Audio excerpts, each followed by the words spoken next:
Our mama died this morning. We got nowhere to go. Those 9 words, spoken by a child barely old enough to understand death, would shatter a man who'd spent 5 years running from his own grief. When Thomas Hale found 2 frozen girls in his barn on the coldest night of 1887, he had every reason to turn away. He'd lost everything once before. Opening his door meant risking it all again. But sometimes the things that break us are the same things that make us whole. This is the story of how 3 broken souls became a family, and how a town learned that home isn't where you're born. It's where someone refuses to let you go. If you're watching from your corner of the world, drop your city in the comments below. I want to see how far this story travels. And if it moves you, hit that like button. Now, let me take you back to that winter night when everything changed. The wind came down from the mountains like something alive and angry, carrying snow that cut exposed skin and turned breath to ice before it left your lungs. It was the kind of cold that killed quietly, the kind settlers in Montana Territory had learned to fear more than wolves or wildcats, or any living thing that walked the earth. Clara Brennan knew about that kind of cold. She'd felt it seeping through her mother's quilt 3 nights running, felt it in the stillness of their one-room shack when the fire died to embers and Mama's coughing finally stopped. She'd felt it this morning when she'd touched her mother's face and found it already hard, already belonging more to the winter than to the world of warm things. She was 9 years old, and she understood exactly what death meant. Her sister Elise didn't. Not really. Elise was 7, small for her age, with their mother's dark hair and their father's wide eyes, a father neither of them remembered, a father who'd left when Elise was still in the cradle and Clara barely old enough to form memories that stuck. "Is Mama sleeping?" Elise had asked that morning, her voice small in the gray light filtering through gaps in the wooden walls. Clara had pulled the quilt up over their mother's face, hiding the stillness, hiding the blue tinge around her lips. "Yeah," she'd lied, because what else could she say? "She's sleeping." But Elise wasn't stupid. She'd watched their mother fade over the past month, watched the fever burn through her like a slow fire, watched the coughing fits that brought up blood and left Mama gasping against the thin mattress they all shared. She'd seen the way Mama's eyes had stopped focusing yesterday, how she'd called Clara by her own sister's name, Aunt Ruth, who'd died before either of them were born. "She's not waking up, is she?" Elise whispered. Clara had held her sister close, both of them shivering under the single blanket they had left. The other blankets had been sold weeks ago, along with Mama's wedding ring, the iron skillet, the tin dishes, everything that might bring a few coins to buy bread or cornmeal, or another day of not starving. "No," Clara said, because Elise deserved the truth. "She's not." They'd stayed in the shack until midday, neither of them knowing what to do. Clara knew they should tell someone, the neighbors maybe, or the preacher in town, somebody who'd know about burying and what came after. But the nearest neighbor was old Mrs. Hutchins, 2 miles down the valley, and she'd turned them away last week when Mama sent Clara begging for food. "I got my own troubles," Mrs. Hutchins had said, not unkindly but firm enough that Clara knew not to ask again. "Your Mama should have thought about that before she went and got herself in this condition." As if being poor was something Mama had chosen. As if dying was a decision she'd made that morning over breakfast they didn't have. The preacher, Reverend Michaels, lived in town. Greystone, population maybe 200 if you counted the prospectors who drifted through on their way to the played-out mines up north. It was a 5-mile walk in good weather, and this wasn't good weather. This was the kind of weather that had kept them trapped for 3 days while Mama's breathing got shallower and shallower and finally stopped altogether. Claire had stood at the window, watching snow pile against the door, and made a decision that felt too big for someone her age, but unavoidable just the same. "We have to go," she'd told Elise. "Where?" Clara didn't have an answer. Town maybe, somewhere with people. Somewhere that wasn't this shack with Mama's body getting colder and no food and no firewood and night coming on. Just go. They'd wrapped themselves in everything they owned, dresses layered over dresses, Mama's shawl that still smelled like lavender soap from better days, stockings that had more holes than fabric, shoes that Clara had outgrown last summer and Elise had never quite grown into. Clara had looked one last time at the quilt-covered shape on the bed, had thought about saying goodbye, had thought about praying, had thought about a lot of things that seemed pointless in the face of the simple fact that Mama was dead and they were alive, and staying here meant being dead too, eventually. She'd taken Elise's hand and walked out into the snow. The first mile wasn't so bad. The road, really just wagon ruts frozen into the ground, ran along the valley floor, and the wind wasn't as fierce down low. Clara kept them moving, kept Elise talking about anything and everything to keep her mind off the cold and the empty feeling that was more than just hunger. "Remember when Mama made that apple cake?" Elise said, her breath coming in white puffs. "For your birthday last year?" Claire remembered. Mama had traded sewing work for apples and sugar, had spent a whole afternoon baking in their tiny stove, had presented the cake with such pride you'd have thought it was something from a fancy restaurant instead of a lopsided thing that was burnt on one side and gooey in the middle. "It was the best cake ever," Clara said, even though it wasn't, even though what made it special was the trying, the love baked into every imperfect bite. "Do you think," Elise started, then stopped. "What?" "Do you think she knew that she was going to, that we'd be—" "I don't know," Clara said, which was true. Mama had been clear-minded at the end, or clear enough. She'd held Clara's hand the night before she died, had looked at her with eyes that seemed to see everything and nothing at once. "You're going to have to be strong," Mama had whispered, her voice barely audible over the wind rattling the walls. "Stronger than you should have to be. You're going to have to take care of your sister." "You're going to get better," Clara had insisted, desperate and young enough to believe that wanting something badly enough could make it true. But Mama had just shaken her head, had squeezed Clara's hand with what little strength she had left. "Promise me. Promise me you'll look after Elise. Promise me you won't let them separate you." "Who would separate us?" Mama's eyes had drifted closed. "People think they know what's best. They'll want to put you in different homes, different families. Don't let them. You stay together no matter what. You're sisters. That means something." Clara had promised, had meant it with everything in her 9-year-old heart. Now, walking through snow that was up to Elise's knees in places, she wondered how she was supposed to keep that promise when she didn't even know where they were going. The second mile was harder. The road started climbing out of the valley, switchbacking up the ridge, and the wind hit them full force. Snow wasn't falling so much as flying sideways, stinging any exposed skin, finding its way into every gap in their inadequate clothing. Elise started falling behind, her small legs struggling with the depth and the incline. "I'm tired," she whimpered. "I know, just a little further. Where are we going?" "Town. We're going to town." "What's in town?" Clara didn't know. Help, maybe. Someone who'd take pity on 2 orphaned girls. Someone who'd give them food and warmth and a place to sleep that wasn't a frozen shack with their dead mother. Or maybe nothing. Maybe town would be just like Mrs. Hutchins. Sorry for their trouble, but not sorry enough to actually help. Not when everyone was struggling. Not when winter was long and supplies were short and 2 more mouths to feed was 2 mouths too many. By the 3rd mile, Clara was carrying Elise on her back. The smaller girl had simply stopped walking, had stood shivering in the middle of the road with tears freezing on her cheeks. And Clara had known that if she didn't do something, they'd both freeze right there. "Hold on tight," she'd said, crouching down so Elise could climb on. Elise weighed almost nothing, too little really, after weeks of quarter rations and then no rations at all. But after half a mile, Clara's legs were shaking and her back was screaming, and she knew she couldn't carry her sister all the way to town. It was still 2 miles away, maybe more, and the light was starting to fade from the sky, turning the world from white to gray to something darker. Night was coming. The temperature was dropping. And Clara, who'd been trying so hard to be strong, to be what Mama needed her to be, felt the first real fingers of panic closing around her heart. They weren't going to make it to town. The realization came with a clarity that was almost peaceful. They weren't going to make it. They were going to freeze to death on this road. And in the spring, someone would find 2 small bodies huddled together in the snow. And maybe someone would say a prayer, and maybe someone would wonder who they'd been and why no one had helped them. But then Clara saw it. A building, set back from the road maybe 100 yards, barely visible through the blowing snow. Not a house, too big for that, but a barn, solid and dark against the white landscape. "Come on," she gasped, staggering off the road and toward the structure. "Almost there."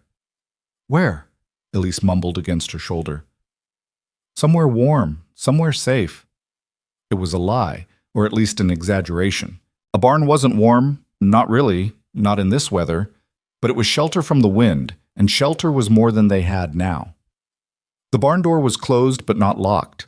Clara managed to get it open with one hand while holding Elise with the other, and they stumbled into darkness that smelled of hay and animals and old wood. Somewhere in the shadows, a horse whinnied softly, startled by the intrusion. "Shh," Clara whispered to the horse, to Elise, to herself. "It's okay." They made their way toward the back of the barn, where Clara could make out a pile of hay bales stacked against the wall. She set Elise down carefully, then started pulling hay down to make a nest, a hollow where they could burrow in and trap what little warmth their bodies still produced. "Are we allowed to be here?" Elise asked, her voice small and scared. Clara didn't answer right away. She pulled her sister into the hay nest, wrapped Mama's shawl around both of them, held Elise close, and felt the shivering that racked them both. "I don't know," she finally admitted, "but we didn't have anywhere else to go. What if whoever owns this barn finds us? Then we'll explain. We'll tell them about Mama. We'll ask for help. What if they say no?" Clara closed her eyes. What if they said no? What if they were angry about the trespassing, about the disruption, about two filthy orphan girls hiding in their barn like criminals? What if they sent them back out into the snow, into the night that was falling fast now, into the cold that was already seeping through the hay, and their clothes and the shawl that wasn't enough had never been enough? "They won't," Clara said, making herself believe it because the alternative was unthinkable. "People are good. They'll help us." Elise pressed closer, and Clara held her, and they sat in the darkness listening to the wind howl around the barn walls and the soft sounds of the animals in their stalls and their own breathing, which seemed too loud, too obvious, too much of a betrayal of their presence. Clara didn't mean to fall asleep. She meant to stay awake, to keep watch, to be ready if someone came.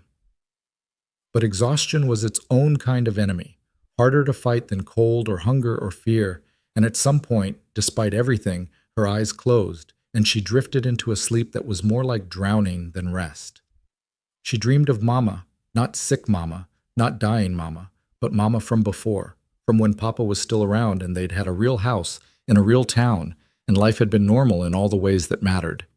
In the dream, Mama was singing, some old lullaby Clara had forgotten she even knew, and the sound of it was so sweet and so sad that even sleeping, Clara felt tears on her cheeks. When she woke, it was to the sound of footsteps. Heavy footsteps, boot heels on the wooden floor of the barn, coming closer. Clara's eyes snapped open, her heart immediately hammering. The barn was dark except for a lantern's glow, moving through the shadows, held by someone tall and broad-shouldered, someone who was walking directly toward their hay bale hiding place. She tried to make herself smaller, tried to will Elise to stillness, but it was too late. The lantern light fell across them, and Clara found herself looking up into the face of a stranger.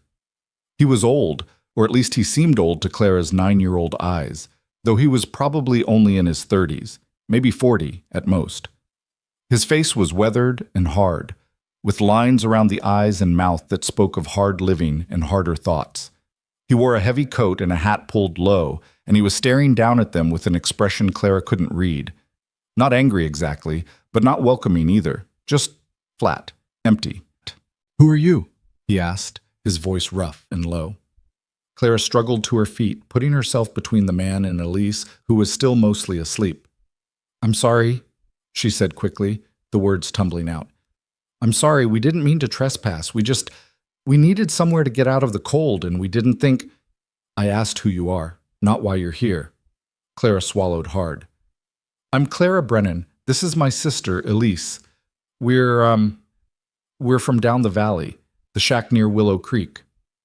"I know that shack, the Brennan place. Your mother's Catherine Brennan." "Yes, sir." "Where is she?" The question hung in the air, heavy and inescapable.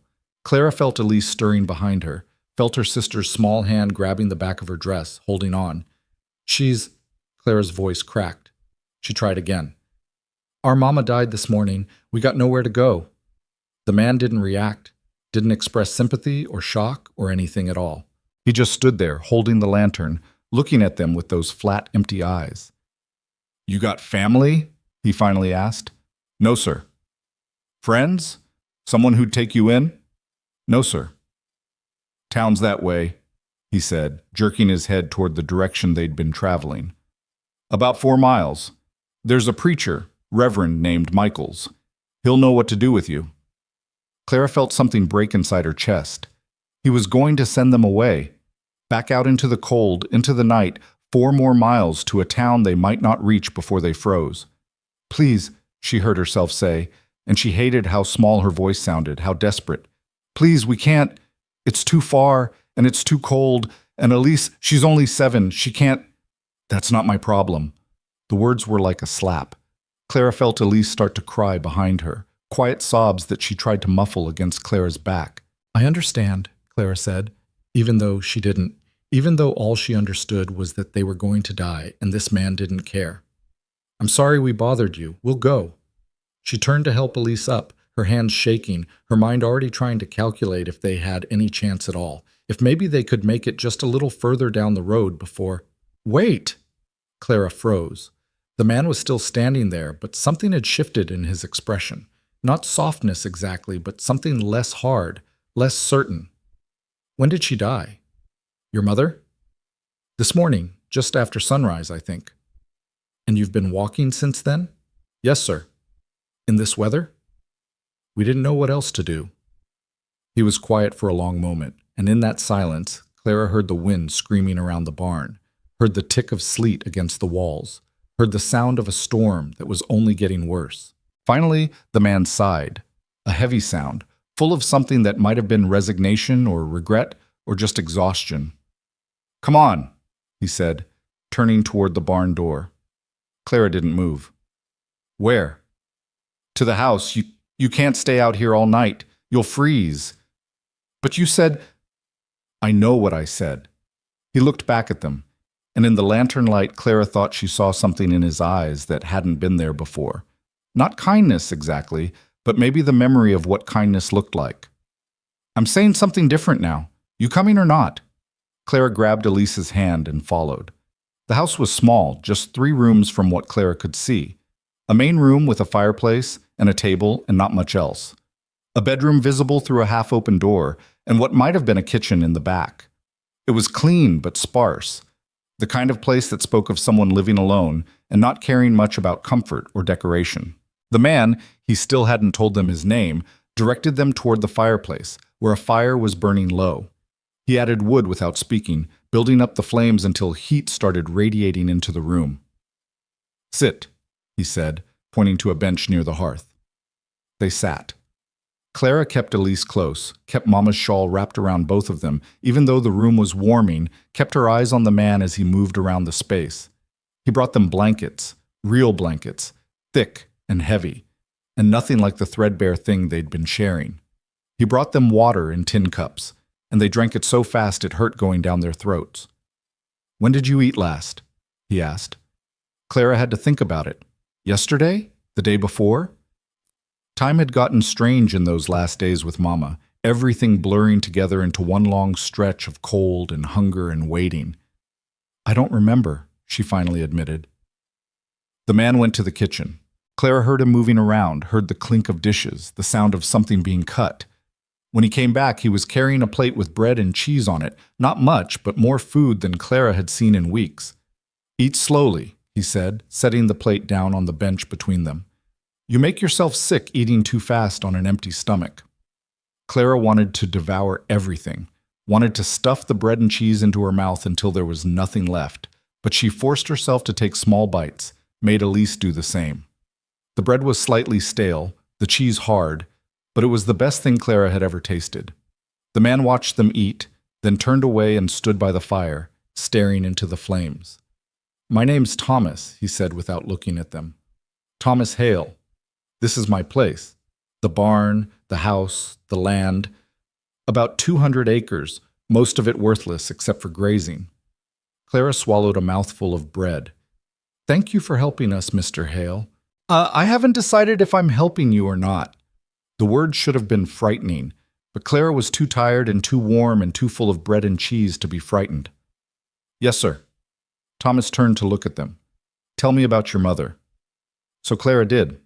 She told him about Mama getting sick, about the fever and the coughing and the way she'd gotten weaker and weaker until she couldn't even sit up anymore.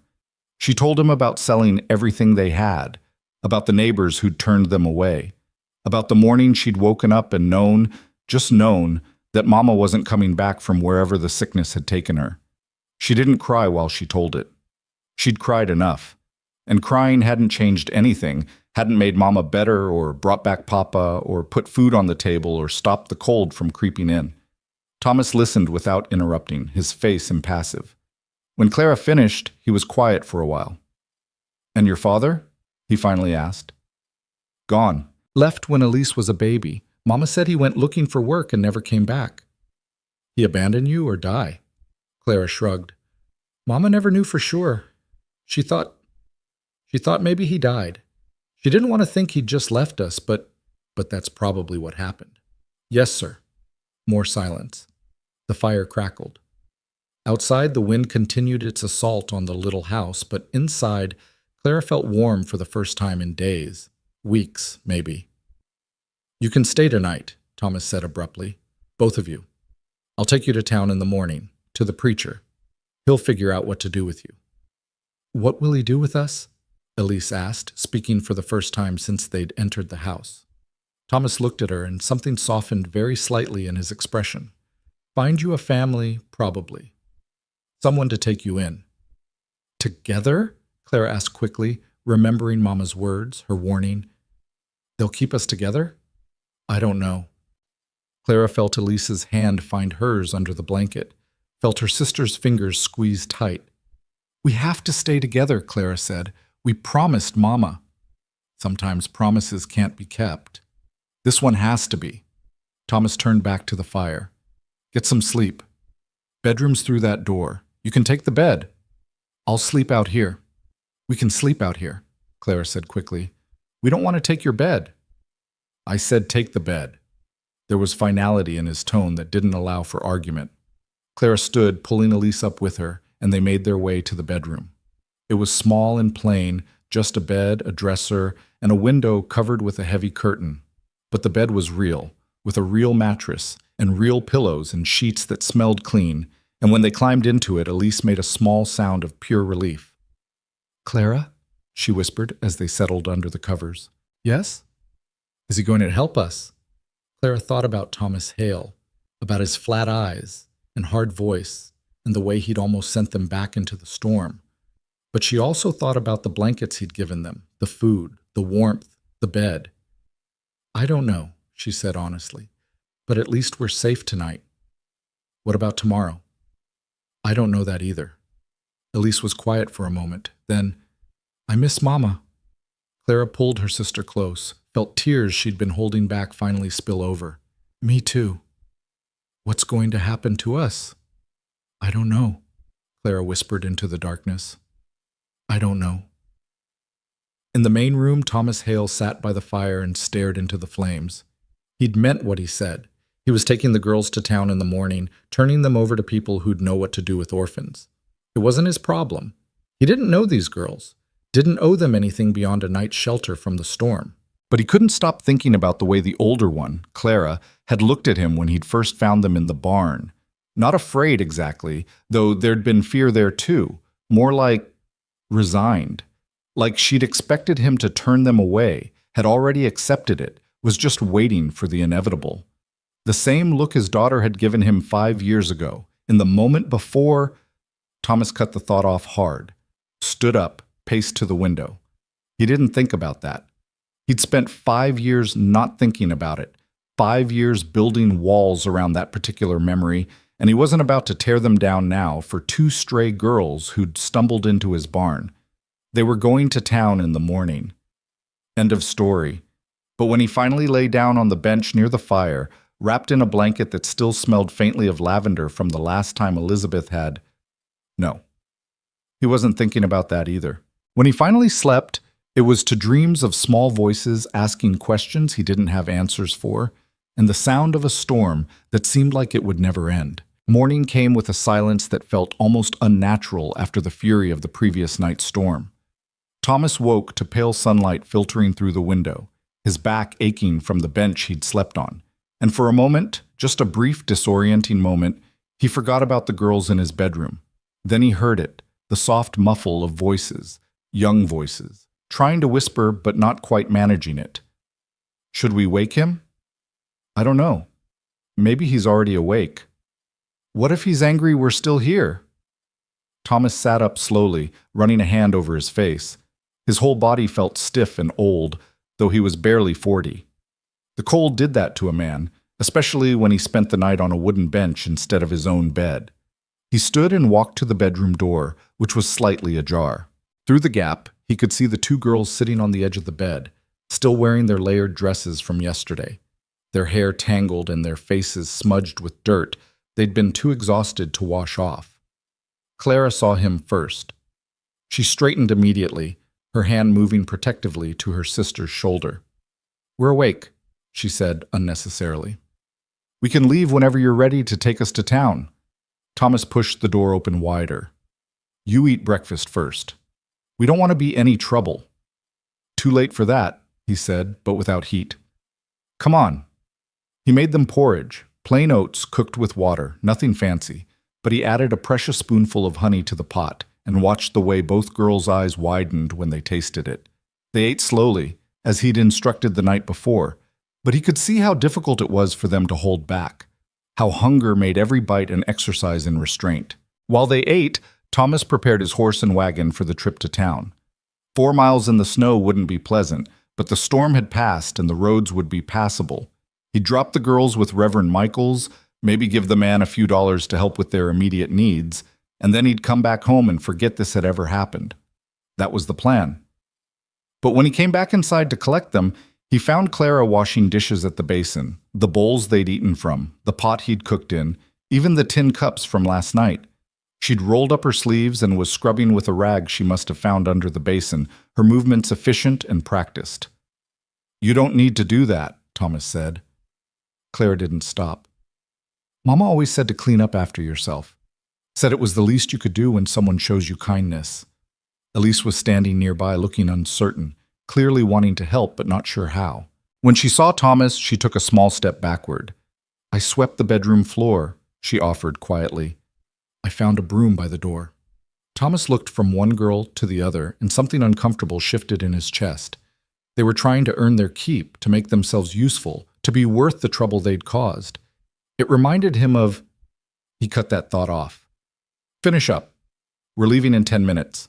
The wagon ride to Greystone was quiet, except for the crunch of wheels on packed snow and the occasional snort from the horse. Thomas had given the girls blankets to wrap up in, and they sat huddled together in the back of the wagon, not speaking, just holding on to each other as the landscape rolled past. Thomas kept his eyes on the road, but he could feel their presence behind him, could sense the weight of what he was about to do.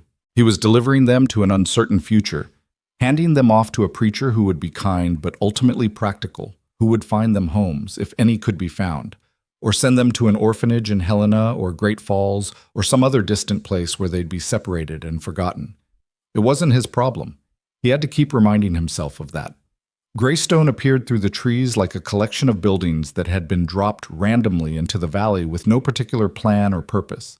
There was a main street with a general store, a saloon, a boarding house, a blacksmith, and a handful of other establishments that served the scattered ranchers and farmers who lived in the surrounding area.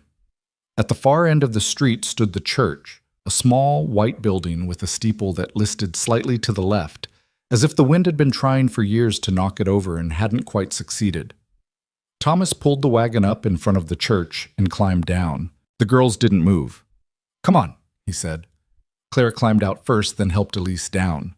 They stood in the snow looking small and lost, and Thomas felt that uncomfortable sensation in his chest again. He led them up the steps to the church door and knocked. After a moment it opened to reveal Reverend Michaels, a thin man in his 50s with kind eyes and a perpetually worried expression. "Thomas Hale," the Reverend said, surprise evident in his voice. "I haven't seen you at services in quite some time." "I'm not here for services." The Reverend's gaze shifted to the two girls standing behind Thomas. "And who might these young ladies be?" "Clara and Elise Brennan. Their mother died yesterday. They've got no family, no place to go. I thought you might know what to do with them."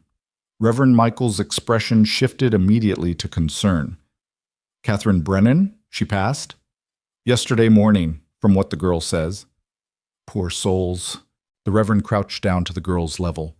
"Clara, Elise, I'm so sorry for your loss. Your mother was a good woman. Please, come inside where it's warm." He ushered them into the church, and Thomas followed, feeling oddly like an intruder in the space. It had been 5 years since he'd set foot in this building, not since the funeral he'd refused to attend, even though everyone expected him to, even though Elizabeth had been, "You did the right thing bringing them here," Reverend Michaels was saying. "Though I confess I'm not entirely sure what resources we have available. The territory doesn't have much in the way of services for orphaned children." "There's an orphanage in Helena," Thomas said. "Yes, but—" The Reverend hesitated. "That's a difficult placement. Overcrowded, underfunded, and they'd almost certainly be separated. The facility has separate wings for different age groups." Clara's hand shot out and grabbed Elise's. "We can't be separated. We promised our mama."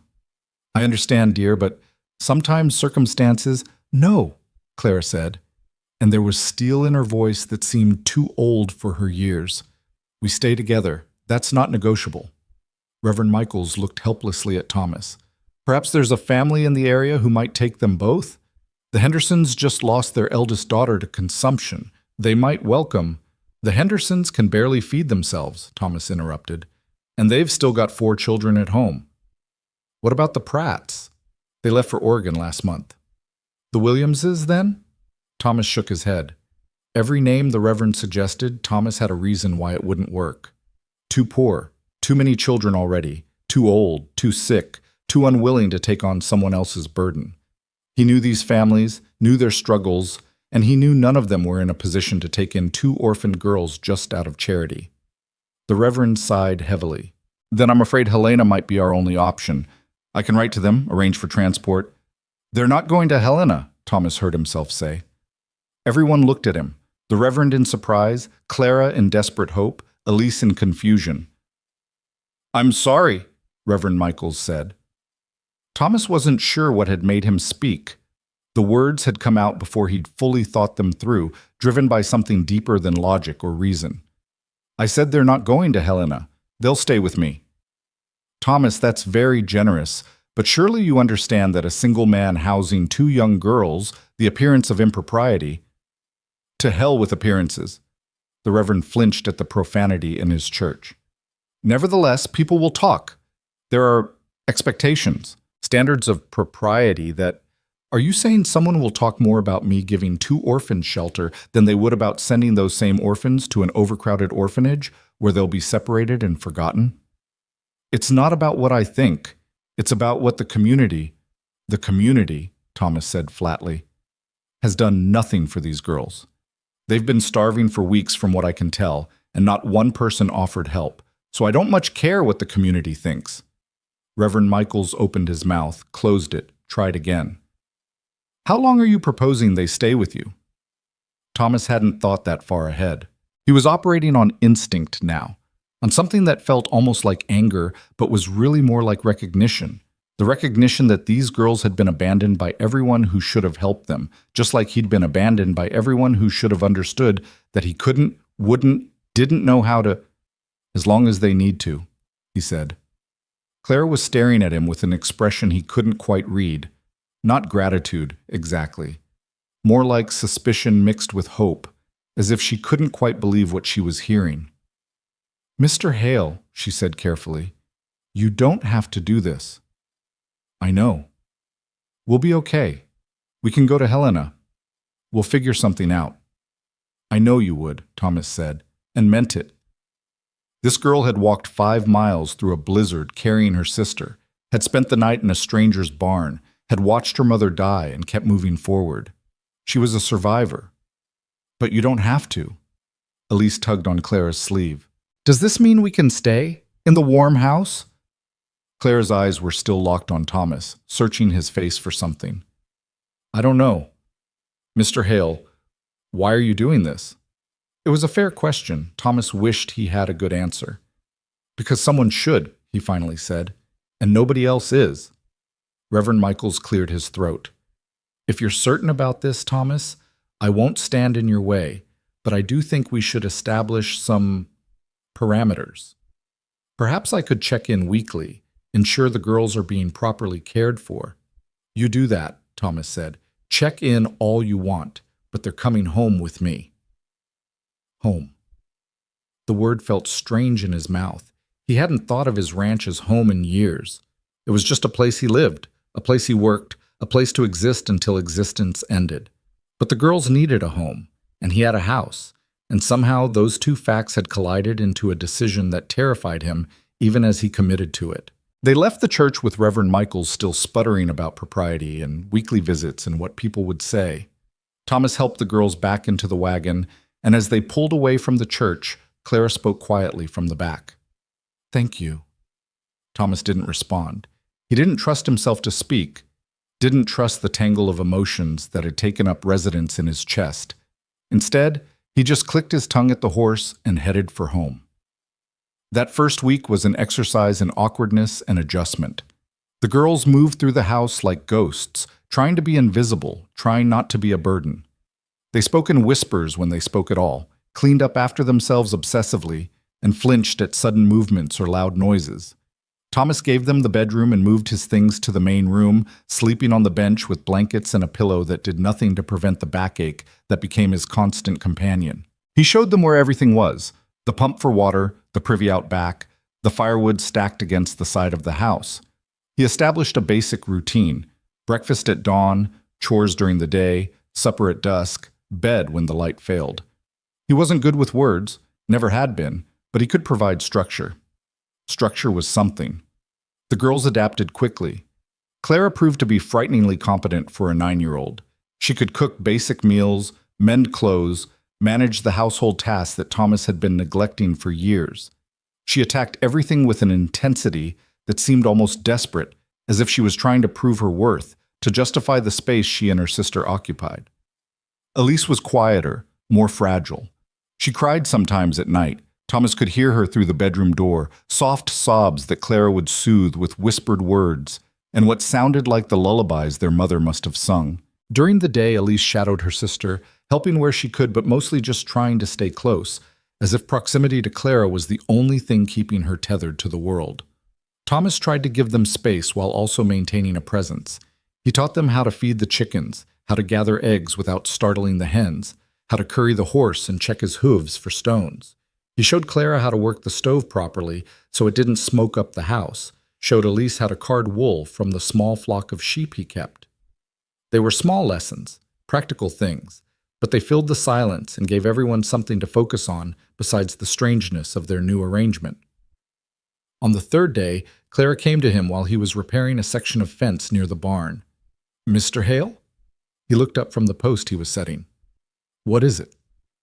"I was wondering, could we go back to our old place, the shack where we lived with Mama?" Thomas set down his hammer.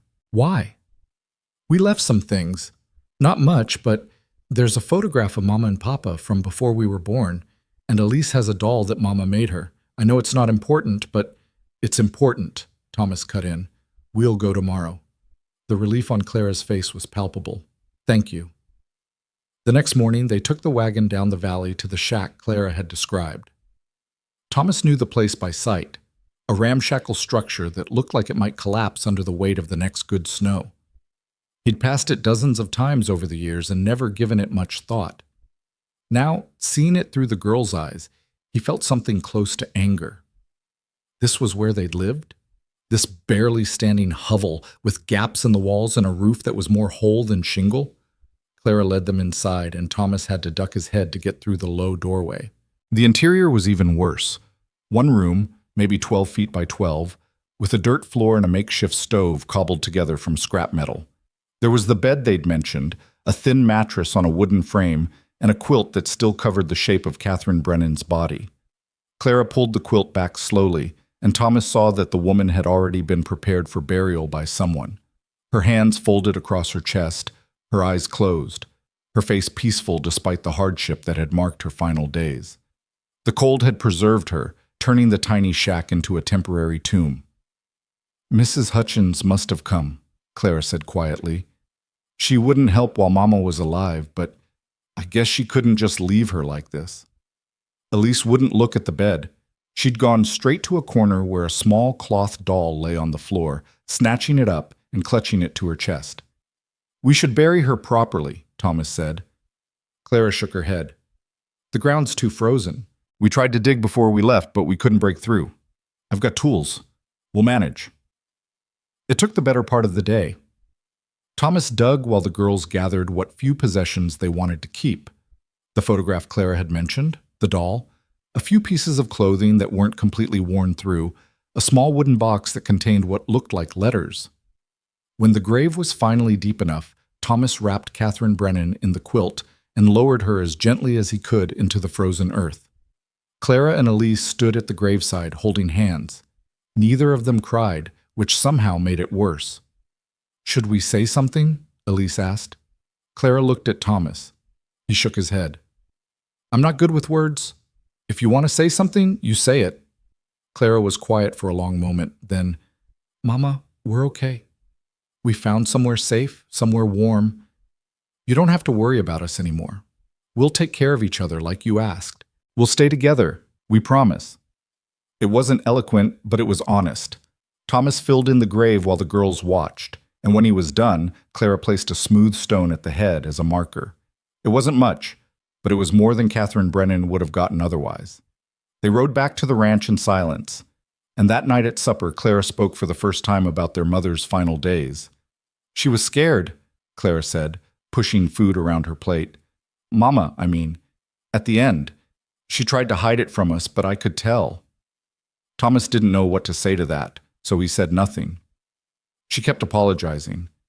Said she was sorry she couldn't take better care of us, sorry we'd have to manage on our own, sorry for dying. Clara's voice cracked slightly. I told her it wasn't her fault, but I don't think she believed me. It wasn't her fault, Thomas said firmly. Your mother did the best she could with what she had. Was it enough? The question hung in the air between them, heavy and complicated. Thomas thought about Catherine Brennan in that frozen shack, thought about her daughters walking through a blizzard because they had no other choice, thought about the photograph Clara had retrieved, a young couple in their wedding clothes, smiling at a future they thought they understood. She kept you alive, he said finally. She kept you together. She made sure you knew you mattered to each other. That's more than enough. Clara looked at him with those old, too wise eyes. Mr. Hale? Did you have children? The question hit him like a physical blow. Thomas felt his throat close up, felt the familiar walls slam into place around the memories he didn't examine. Once, he managed. What happened to them? Clara, Elise whispered, clearly sensing the shift in Thomas's demeanor. Maybe we shouldn't... It's okay, Thomas said, though it wasn't. I had a daughter, Sarah. She died 5 years ago. She was 6. The silence that followed was absolute. Even the fire seemed to quiet, as if the house itself was holding its breath. I'm sorry, Clara finally said. Thomas stood abruptly, his chair scraping against the floor. Finish your supper, then bed. He walked outside into the cold, needing air, needing distance, needing anything but the sympathy in those girls' eyes or the memories their questions had dredged up. He stood in the yard and stared at the mountains and let the cold seep into his bones until he was numb enough to go back inside. When he came back in, the girls had cleaned up from supper and retreated to the bedroom. Thomas could hear their voices through the door, Clara's low and soothing, Elise's higher and uncertain. Do you think he's mad at us? No, I think he's sad. Because we asked about his daughter? Maybe, or maybe he's sad all the time and we just reminded him of it. Thomas turned away, his chest tight. Out of the mouths of children came truths that adults learn to avoid. Yes, he was sad all the time. Had been for 5 years. The girls hadn't created that sadness, just exposed it. The days began to blur together in a rhythm that was both strange and oddly comforting.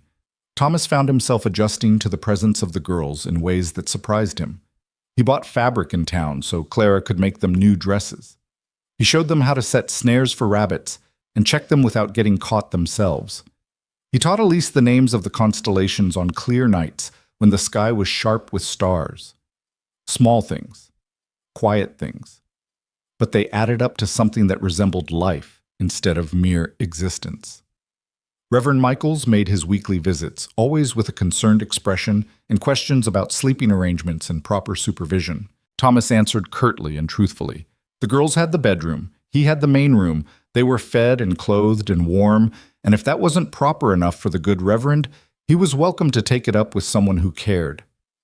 The Reverend never pushed too hard. Thomas suspected he was just as relieved as anyone else that the problem of 2 orphaned girls had been solved without requiring anything from the community at large. On a Sunday morning 2 weeks after the girls had arrived, Clara approached Thomas while he was feeding the chickens. "Mr. Hale, would it be okay if Elise and I went to church?" Thomas scattered feed with perhaps more force than necessary. "Why?" "Mama used to take us sometimes.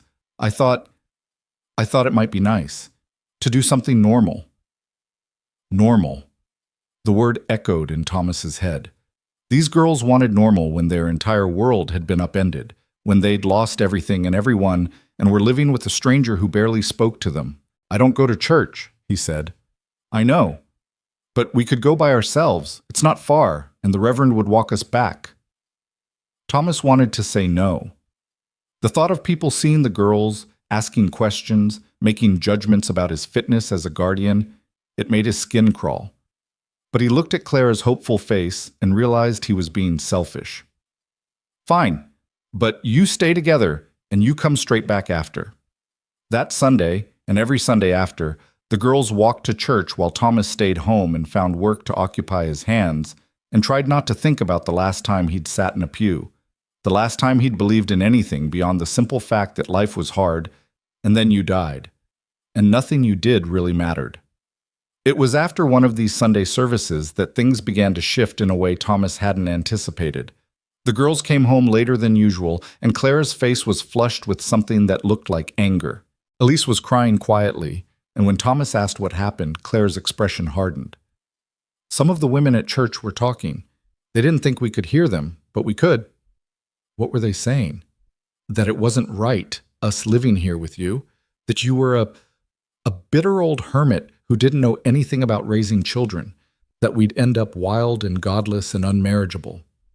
Thomas felt a familiar anger rise in his chest. "And what did you say?" "Nothing.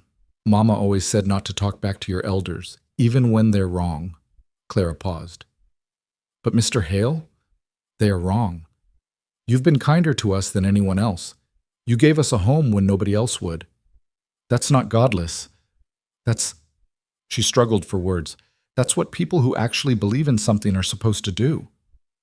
Something in Thomas's chest cracked open slightly. He'd expected judgment from the town, had braced for it, even welcomed it as confirmation of everything he already believed about people and their shallow pieties. But he hadn't expected this fierce defense from a 9-year-old girl who barely knew him. "Don't worry about what they say," he told her, though his voice came out rougher than he intended. "Words don't mean much.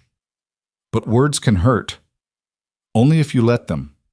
Clara looked at him with that penetrating gaze that always made him feel seen in ways he didn't particularly want to be seen. "You let them hurt you. The words people said after your daughter died. I can tell." Thomas turned away, busying himself with something, anything. "You don't know what you're talking about." "Maybe not, but I know what it looks like when someone's been hurt and hasn't healed. Mama looked like that after Papa left, like there was a piece missing that nothing could fill." "Clara," Elise said softly, "maybe we should go inside." But Clara wasn't finished. "I just want you to know that we appreciate what you're doing, and we don't care what those women say. You're a good man, Mr. Hale, whether you believe it or not." She took Elise's hand and walked into the house, leaving Thomas standing in the yard feeling like he'd been stripped bare and examined and found wanting in ways he couldn't quite name. That night, long after the girls had gone to bed, Thomas sat by the fire and thought about Sarah. Really thought about her, instead of shoving the memories down into the dark places where he usually kept them locked.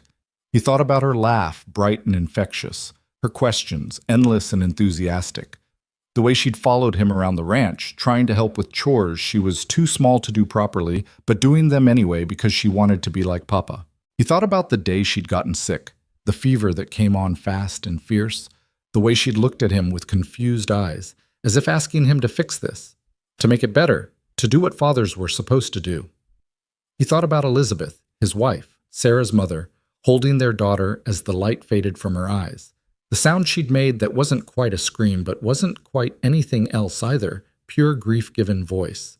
He thought about the weeks after, the months, the way Elizabeth had drifted through the house like a ghost, how they'd stopped talking because there was nothing left to say, how she'd finally left one morning with a note that said she couldn't stay in this house, in this place, with these memories. And she was sorry, but she had to go. He'd let her, hadn't fought, hadn't argued, hadn't asked her to stay. What would have been the point? They were both drowning in separate oceans of grief, and neither of them had the strength to save the other. Now, 5 years later, Thomas sat in the same house where his daughter had died and his wife had left him, and he had 2 new girls sleeping in what used to be Sarah's room, and he didn't know what any of it meant except that life kept happening whether you wanted it to or not. The next morning, he woke to the smell of coffee, real coffee, not the chicory substitute he'd been drinking for the past year. Clara was at the stove, looking pleased with herself. "I found the coffee in the back of the cupboard," she said when she saw him stirring. "Thought you might like some." Thomas accepted the cup she handed him, sipping carefully. It was strong enough to strip paint, but it was coffee, and that counted for something. "Thank you," he said. Clara smiled, a real smile, the first he'd seen from her. "You're welcome." It was a small moment, insignificant in the grand scheme of things.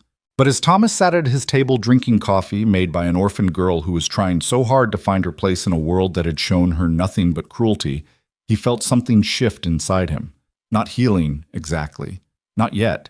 But maybe the first small movement toward it, like ice beginning to crack after a long winter. Outside, the sun rose over the mountains, painting the snow in shades of pink and gold. Spring was still months away, but for the first time in 5 years, Thomas thought he might actually live to see it. The peace that had settled over Thomas's ranch lasted exactly 6 weeks before it shattered. It started, as most trouble did in small towns, with gossip that festered into concern and then hardened into righteous conviction. The women who'd whispered at church had continued whispering, their voices growing louder with each passing Sunday, until what had begun as idle speculation transformed into something more organized, more dangerous. Thomas first sensed the shift when he went into town for supplies on a gray March morning. The general store, usually filled with the mundane chatter of weather and crops and whose cow had calved, went silent when he walked in. Every eye turned toward him, and in those eyes he saw something that made his jaw tighten, judgment, and worse, pity. "Morning, Thomas," said Bill Crawford, the store owner, his voice carefully neutral. "Bill?" Thomas set his list on the counter.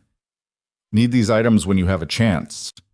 Crawford glanced at the list, then looked up with an expression that was almost apologetic. "Heard you've got the Brennan girls staying with you." "That's right. Must be quite an adjustment. 2 young girls, no woman in the house to help with, well, with things women handle." Thomas met his gaze steadily. "We're managing fine." "I'm sure you are. It's just that people are talking, and let them talk." "Thomas, I'm not trying to cause trouble.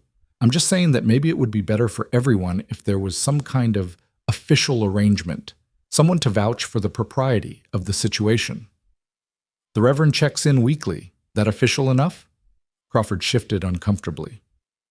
"It's not just about what's actually happening. It's about appearances. A single man, 2 young girls, no female supervision. You have to understand how that looks." "I understand perfectly," Thomas said coldly. "I understand that 2 children needed help and nobody offered it until I did. I understand that the same people who are so concerned about appearances now didn't give a damn when those girls were starving. Now, that's not entirely fair, isn't it?" Thomas picked up his list. "You know what? I'll take my business elsewhere." He turned to leave, but Crawford called after him. "Thomas, wait. There's going to be a town meeting, Tuesday night, about the girls. I thought you should know." Thomas stopped, his hand on the door. "A meeting about what exactly?" "About whether the current living arrangement is suitable for the children's welfare." The words hung in the air like a threat. Thomas turned slowly. "And who called this meeting?" "Margaret Whitmore and some of the other ladies. They've gotten the mayor involved. They're bringing in someone from the Territorial Welfare Office. Margaret Whitmore. Thomas knew her, a woman who wore her charity like a badge of honor, who made sure everyone knew about every good deed she performed, every donation she made to the church. She'd lost a son in the war and a husband to drink, and she'd channeled all that loss into controlling everything and everyone she could reach. Tell Mrs. Whitmore and the mayor and whoever else is concerned that those girls are staying with me. There's nothing to discuss. You should come to the meeting anyway. Defend yourself. If you don't show up, they'll make the decision without you. Thomas left without responding, his anger simmering just below the surface.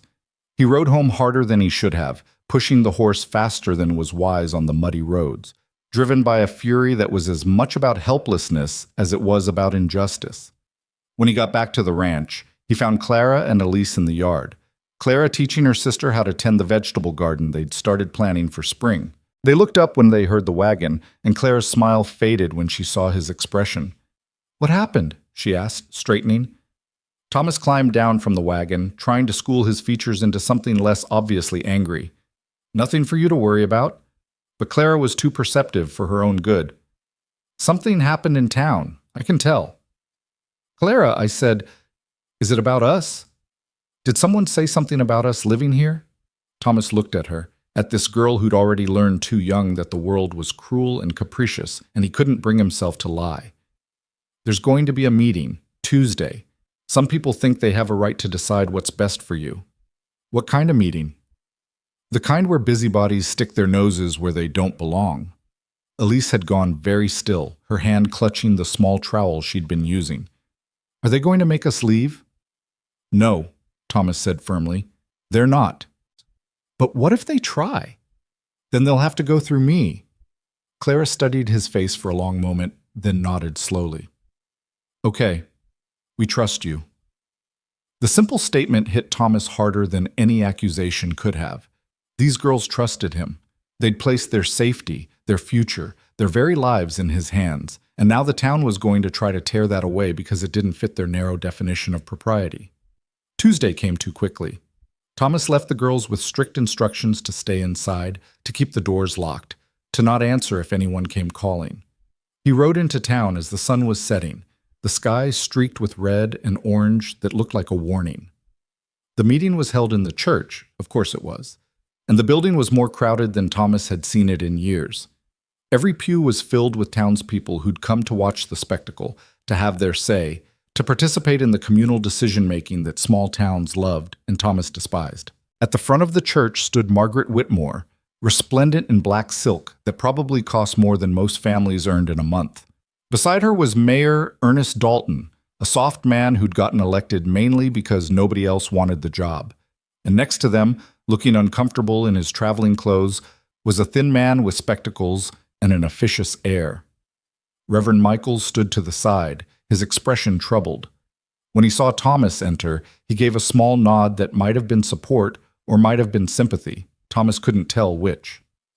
"Ah, Mr. Hale," Margaret Whitmore said, her voice carrying across the church. "How kind of you to join us." Thomas didn't take a seat. He stood in the aisle, arms crossed, and waited. Mayor Dalton cleared his throat. "Thomas, we've asked you here tonight to discuss the living situation of Clara and Elise Brennan. This is Mr. Howard Pembroke from the Territorial Welfare Office. He's here to assess the situation and make recommendations." "Recommendations," Thomas repeated flatly, "about children who aren't in your care and aren't your concern." "They're the concern of this entire community," Margaret cut in. "Two innocent girls living without proper supervision, without a woman's guidance, in a household that, forgive my bluntness, has an unsavory appearance." "Unsavory," Thomas said, his voice dangerously quiet. "I've given those girls food, shelter, warmth, and safety. What exactly is unsavory about that?" Mr. Pembroke stepped forward, adjusting his spectacles. "Mr. Hale, I'm sure you mean well, but you must understand the delicacy of the situation. The Welfare Office has guidelines about appropriate placements for orphaned children. A single man, no matter how well-intentioned, is generally not considered suitable." "Suitable for who? You? The bureaucrats in Helena who've never met these girls and don't give a damn about them?" "Please, let's keep this civil," Mayor Dalton said weakly. Civil? Thomas looked around the room at all the faces watching him. You want civil? Where was this community when those girls were starving?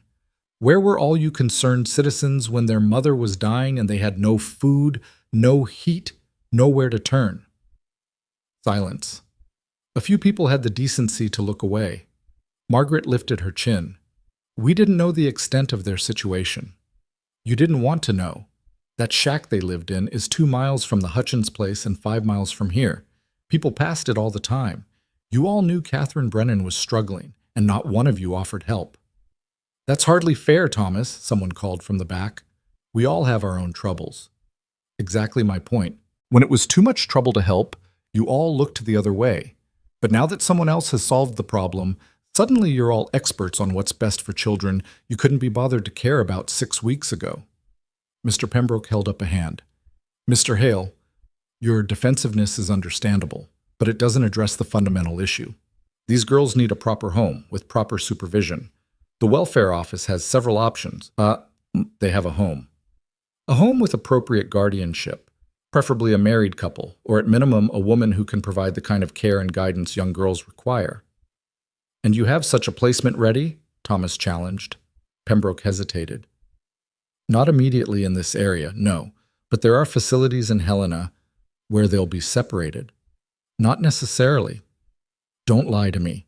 I know how those places work. They'll separate them by age, put them in different wards, and the promise to keep them together will get lost in paperwork and bureaucracy until it's too late to matter. Clara had been specific about that. Her mother's dying wish, the promise she'd made. Stay together, no matter what. Margaret Whitmore's expression hardened. Mr. Hale, your attachment to these children is admirable, but surely you can see that your situation is irregular. You're an unmarried man with no experience raising children, living in isolation, with a history of, she paused delicately, personal tragedy that might affect your judgment. The room went very still. Thomas felt something dark and dangerous unfurl in his chest. Careful, Margaret. I'm simply stating facts. You've been alone for 5 years since your wife left. You've made no effort to remarry, to establish a stable household. You barely interact with this community. And now you suddenly want to take on the responsibility of 2 young girls? Forgive me, but it raises questions. What questions? Thomas's voice was like ice. About your motivations. About whether this is really about helping these children, or about filling a void left by your own loss. A murmur ran through the crowd. Reverend Michaels stepped forward. Margaret, that's enough. Is it? Are we supposed to ignore the obvious? He lost a daughter, and now he's found 2 replacements. That's not healthy for him or for those girls. Thomas took a step forward, and something in his movement made several people stand up, as if anticipating violence. He stopped, forced himself to breathe, to think past the red haze of fury. You want to talk about my motivations? Fine. I took those girls in because they needed help and I could provide it. That's the whole story. It's not complicated, it's not suspicious, and it's sure as hell not any of your business. The welfare of children is everyone's business, Mr. Pembroke interjected. Then where were you 6 weeks ago? Where was the welfare office when those girls were walking through a blizzard with nowhere to go? We can't respond to situations we're not aware of, but you're aware now. And now you want to tear them away from the first stable home they've had in months, maybe years. You want to ship them off to an institution where there'll be numbers in a ledger instead of children with names and histories and promises to keep. Mayor Dalton shifted uncomfortably. Thomas, nobody wants that. We're just trying to ensure you're trying to cover your asses, Thomas cut in. You're trying to make sure that if anything goes wrong, you can say you followed proper procedures, you consulted the experts, you did everything by the book. But those girls aren't a liability to be managed. They're people who deserve better than this. Mr. Hale, Pembroke said, his patience clearly wearing thin. Emotion aside, the law is clear. Orphaned children require proper guardianship, and a single man does not meet the criteria. The welfare office has the authority to remove children from unsuitable placements. Then you'll have to remove me too. The words fell into silence.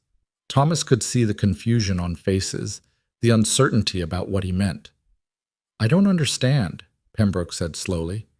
If you take those girls, you take me with them, because I'm not letting them go without a fight. You want to separate them from the only stability they've known? You'll have to do it by force, and I promise you that won't go quietly or easily.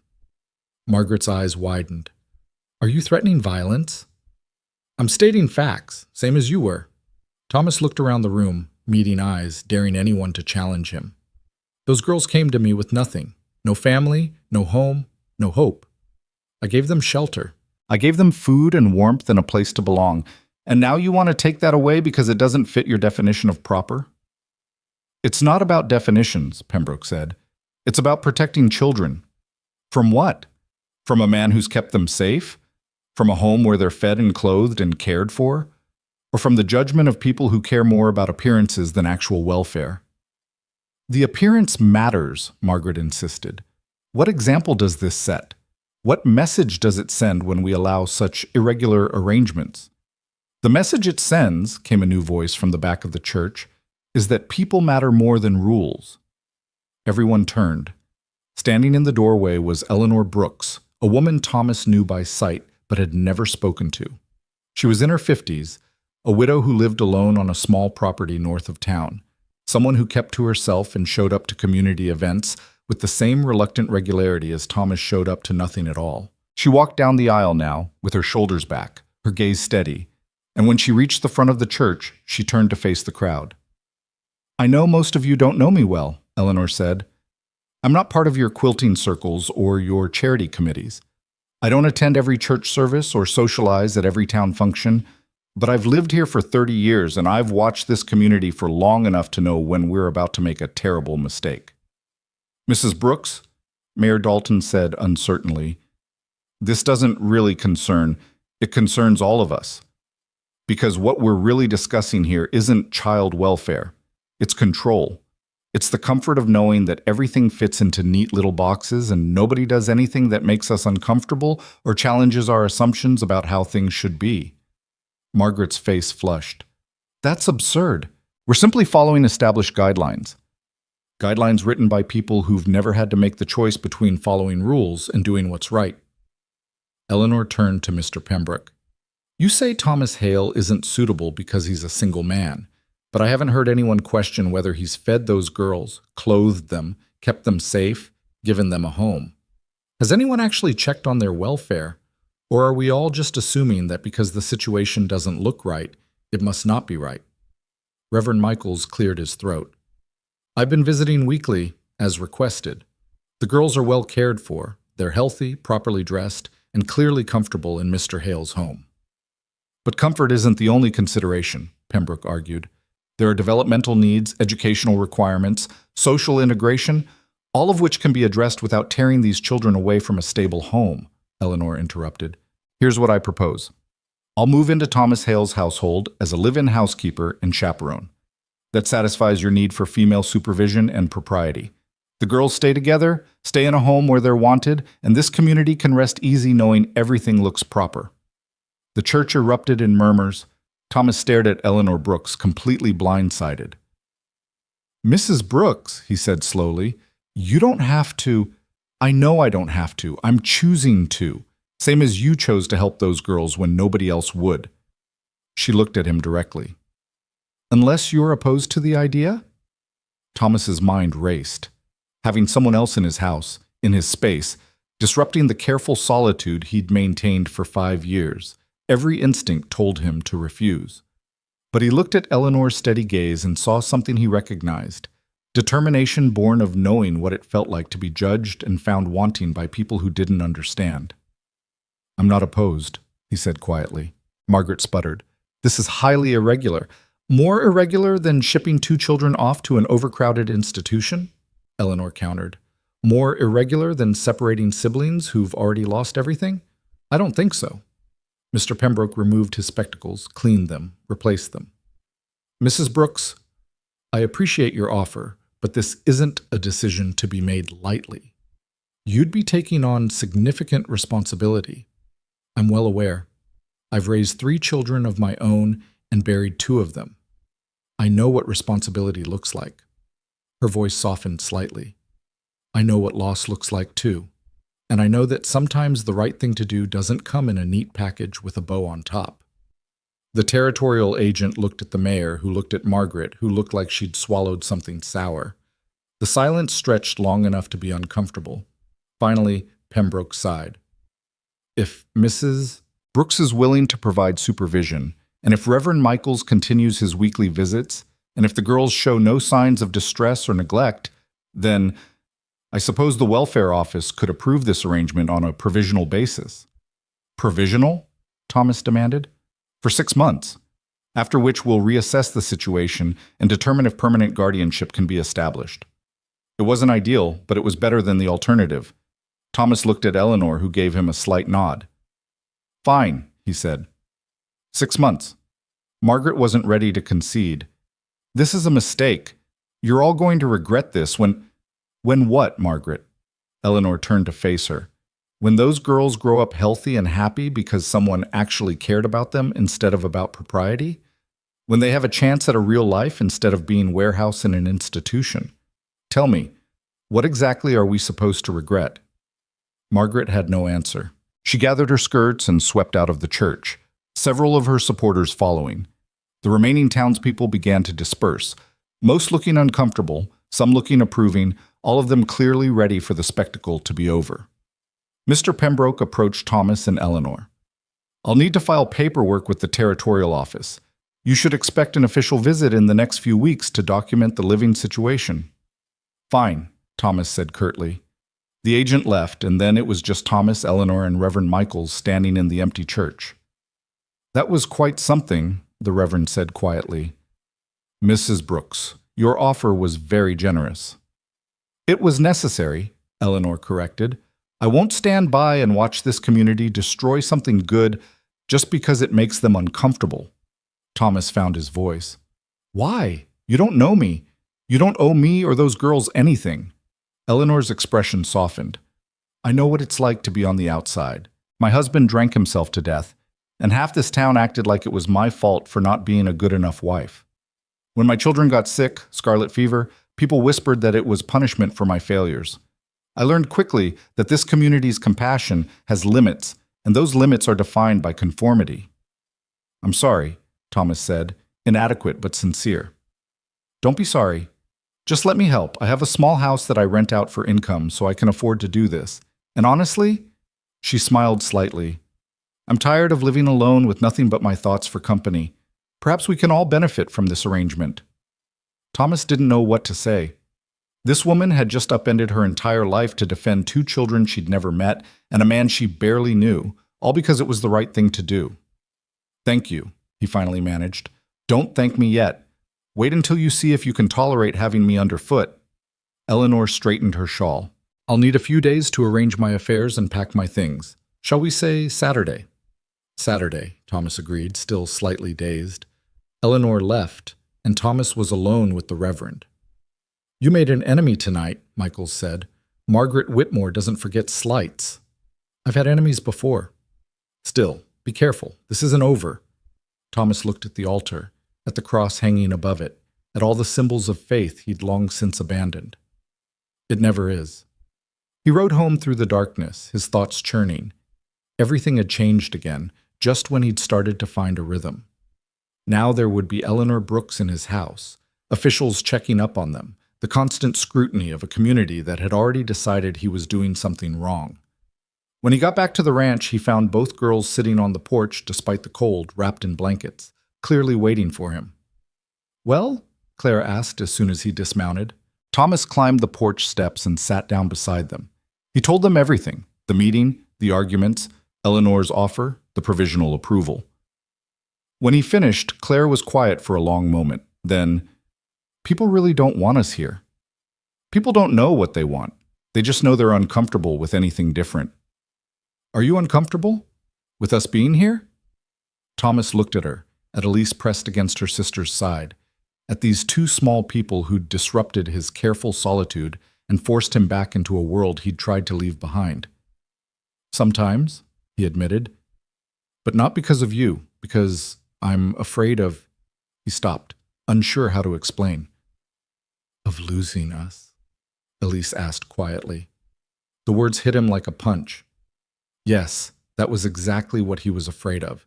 He'd lost Sarah, lost Elizabeth, lost everything that mattered, and letting these girls into his life meant risking that kind of loss again. Yes, he said simply. Clara reached out and took his hand, a gesture so unexpected and so trusting that Thomas felt his throat tighten. "You won't lose us," she said firmly. "We're not going anywhere. You said we were home, remember?" He had said that, in a moment of impulse outside the Reverend's office. "Then you're already home." He'd meant it as comfort, as reassurance, but Clara had taken it as a promise. "I remember," Thomas said. "Then that's all that matters. The rest is just noise." Just noise. Thomas wished he could believe it was that simple. But as they sat together on the porch, the three of them against whatever came next, he thought maybe Clara was wiser than he'd given her credit for. Maybe she was wiser than all of them. Saturday came with this kind of spring rain that turned the roads to mud and made the whole world smell like wet earth and new beginnings. Thomas stood on the porch watching a wagon approach through the drizzle, carrying Eleanor Brooks and what looked like half a household's worth of belongings strapped down under oilcloth. Behind him, Clara and Elise peered through the doorway, nervous and curious in equal measure. "What if she doesn't like us?" Elise whispered. "She chose to come here," Clara reminded her. "She must like us enough already." Thomas wasn't so sure. Eleanor had made a grand gesture at the town meeting, had stood up for them when nobody else would, but that didn't mean she actually wanted to live with a taciturn rancher and two orphaned girls. People made promises in the heat of the moment that they regretted in the cold light of day. But when Eleanor climbed down from the wagon, her expression was calm and resolute. She looked at the house, at the barn, at the muddy yard, and nodded as if she'd just confirmed something she'd already suspected. "Well," she said, "it's not the worst place I've seen." Thomas almost smiled. "High praise. I deal in honesty, Mr. Hale, not flattery. You'll find I'm better with both than most people." She turned to the girls who'd ventured onto the porch. "And you must be Clara and Elise. I'm Eleanor Brooks, and I'll be staying here to make certain this arrangement satisfies all the proper authorities who seem to think children need more than food and shelter to thrive." There was a dry humor in her tone that made Clara's lips quirk. "Nice to meet you, Mrs. Brooks. We'll see if you still think so after you've lived with me for a week. I'm told I'm quite particular about how things should be done." Eleanor gestured to the wagon. "Now, I've brought more than I probably need, but I wasn't sure what the household already had. Mr. Hale, if you could help me unload, I'd be grateful." They spent the next hour hauling Eleanor's belongings into the house. She'd brought clothing and linens, kitchen implements and preserves, books and sewing supplies, even a small rocking chair that she said had belonged to her mother. Thomas cleared out a corner of the main room for her. She'd insisted she didn't need the bedroom, that the girls should keep it, and that she was perfectly comfortable with a privacy screen and a cot. "I've slept in worse," she said when Thomas protested, "and I'm a light sleeper anyway. This way I can keep the fire going through the night." As they worked, Thomas found himself watching Eleanor with a kind of wary curiosity. She moved through the house with quiet efficiency, not asking permission but not presuming ownership either. She examined the kitchen, made mental notes about organization, checked the stores of food and supplies with an appraising eye. "You keep a decent larder," she observed. "Better than I expected for a man living alone." "The girls need to eat." "Yes, but you've been feeding them well. I can see it in their faces. They're filling out, getting color back." She paused, hands on her hips. "You've done right by them, Mr. Hale. Whatever else happens, remember that." The words settled something in Thomas's chest that he hadn't realized needed settling. He nodded, not trusting his voice, and went back to unloading the wagon. By evening, Eleanor had established herself in the household with a quiet authority that somehow didn't feel intrusive. She cooked supper, a proper stew with vegetables and meat, rich and hearty, while the girls set the table and Thomas tended to the animals. When they all sat down together, it felt almost like a family, though none of them would have said so out loud. "Tell me about your days," Eleanor said, looking at the girls. "What do you do to occupy yourselves?" Clara glanced at Thomas before answering. "Chores mostly. Feeding the chickens, gathering eggs, helping Mr. Hale with whatever needs doing, and I've been teaching Elise her letters." "You can read?" "Mama taught me. She said education was the one thing nobody could take from you, no matter how poor you were. Eleanor's expression softened. Your mother was a wise woman, and you, Elise. Do you enjoy learning your letters? Elise nodded shyly. Claire's a good teacher. She's patient, not like the schoolmaster in our old town. He used to hit kids with a ruler when they got things wrong. Did he now? Eleanor's voice went flat and hard. Well, there'll be none of that here. Learning should come from curiosity, not fear. Over the next few days, Eleanor transformed the household in subtle ways. She reorganized the kitchen for better efficiency, started a proper garden plan for spring planting, mended clothes that Thomas hadn't even realized needed mending. She established routines, specific times for meals, for lessons, for chores, that gave the day's structure without feeling restrictive. But more than that, she brought conversation. Eleanor had opinions on everything and wasn't shy about sharing them. She talked about the territorial legislature and their incompetence, about the price of goods and the greed of merchants, about the neighbors and their various virtues and failings. She debated with Clara about the best way to preserve vegetables, taught Elise songs from her own childhood, and even drew Thomas into discussions about ranching and land management that he found himself unexpectedly enjoying. You're more intelligent than you let on, she said to him one evening after the girls had gone to bed. You hide behind silence, but I can tell you're thinking more than you say. Thomas was repairing a harness by lamplight. Talking hasn't done me much good in the past. Or perhaps you just haven't found the right listeners. Eleanor was working on a quilt, her needle moving with practiced precision. Your wife, Elizabeth, was it? Did she listen? Thomas's hand stilled. How do you know about Elizabeth? Small town, people talk. I know she left after your daughter died. I know you've been alone ever since. Then you know enough. Do I? Because what I don't know is whether you've dealt with any of it, or if you've just buried it so deep you can pretend it doesn't exist. Thomas set down the harness, his jaw tight. That's not your concern, Mrs. Brooks. It is if it affects those girls. They've already lost one parent to death. They don't need to lose another to grief that won't heal. I'm not their parent. Aren't you? You feed them, shelter them, protect them, worry about them. What else does parenting require? Thomas stood abruptly. I'm going to check the barn. He left before Eleanor could respond, stepping out into the cool night air. The rain had stopped, leaving the sky clear and full of stars, and Thomas stood in the yard breathing hard, trying to calm the anger and pain that Eleanor's words had stirred up. He wasn't their parent. He was just someone who'd taken them in because nobody else would. There was a difference, and maintaining that difference was the only way he could keep doing this without falling apart. But when he came back inside an hour later, Eleanor was still sitting by the fire, her quilt laid aside. I apologize, she said quietly. I pushed too hard. It's a failing of mine. I see something that needs addressing, and I go at it like a bull at a gate. Thomas sat down across from her. You're not wrong about any of it. I just don't know what you expect me to do about it. I expect nothing.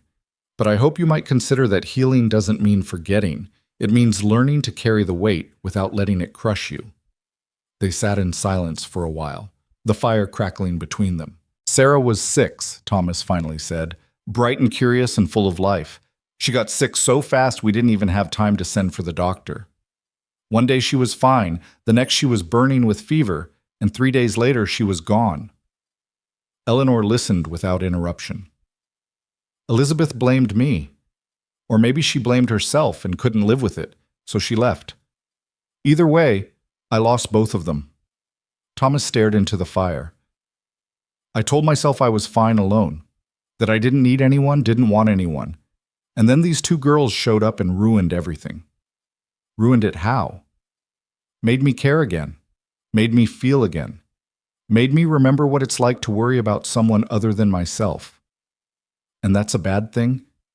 It is when you know how much it hurts to lose. Eleanor was quiet for a moment. My youngest son was 8 when the fever took him.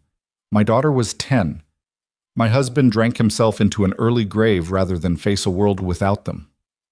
I know about loss, Mr. Haley. I know about pain so deep you think it might actually kill you. Then you understand why I'm afraid. I do. But I also know that hiding from pain means hiding from everything else too. Joy, love, connection. You can't have one without risking the other. Thomas looked at her. Is that why you offered to help? Because you were tired of hiding? Eleanor smiled slightly. Partly. And partly because I saw a man and two girls who needed each other but were all too scared to admit it. I thought maybe I could help build a bridge. You're very presumptuous, Mrs. Brooks. I prefer to think of it as insightful. Despite everything, Thomas felt a laugh escape. It was a rusty sound, unpracticed but real. Eleanor's smile widened. There, that wasn't so hard, was it? The next Sunday when the girls went to church, Eleanor accompanied them. Thomas watched them walk down the road together. Clara and Elise in their mended dresses, Eleanor in her simple black, all three of them with their backs straight and their heads high. When they returned, Clara was agitated in a way Thomas hadn't seen before. What happened? He asked. Mrs. Whitmore happened, Eleanor said grimly. She made some comments about our living arrangement that were inappropriate for church or anywhere else. What kind of comments? Clara's jaw was set in a hard line. She said we were all living in sin, that you were corrupting us, and Eleanor was enabling it, and that decent people should shun us until we came to our senses and accepted proper Christian charity. Thomas felt rage bloom hot and immediate. She said that to you? To children? She said it loud enough for the whole congregation to hear, Eleanor corrected. And when I confronted her, she had the audacity to say she was speaking truth in love. There was nothing loving about it, Elise added quietly. It was mean. She wanted to hurt us. Thomas was already reaching for his coat. I'm going into town. Thomas, no. Eleanor caught his arm. That's exactly what she wants. She's trying to provoke you into doing something she can use against you. I don't care. Well, you should care. Think about the girls. If you go into town and make a scene, you'll just prove her point that you're not fit to care for them. Thomas knew she was right, but it didn't make the fury any less intense. He forced himself to breathe, to think, to not act on the impulse that demanded he defend what was his. So we just let her say whatever she wants? For now, yes, we take the high road. We prove her wrong by being exactly what we are, a household that works, that cares for its members, that does right by these children. It wasn't satisfying, but it was smart. Thomas nodded slowly, then looked at Clara and Elise. I'm sorry you had to hear that. It's not your fault, Clara said. Mrs. Whitmore is just angry that her way didn't win. Still, you shouldn't have to deal with that kind of poison. Mama used to say that people who are hurting try to hurt others. Maybe Mrs. Whitmore is hurting. Thomas was constantly surprised by Clara's capacity for understanding.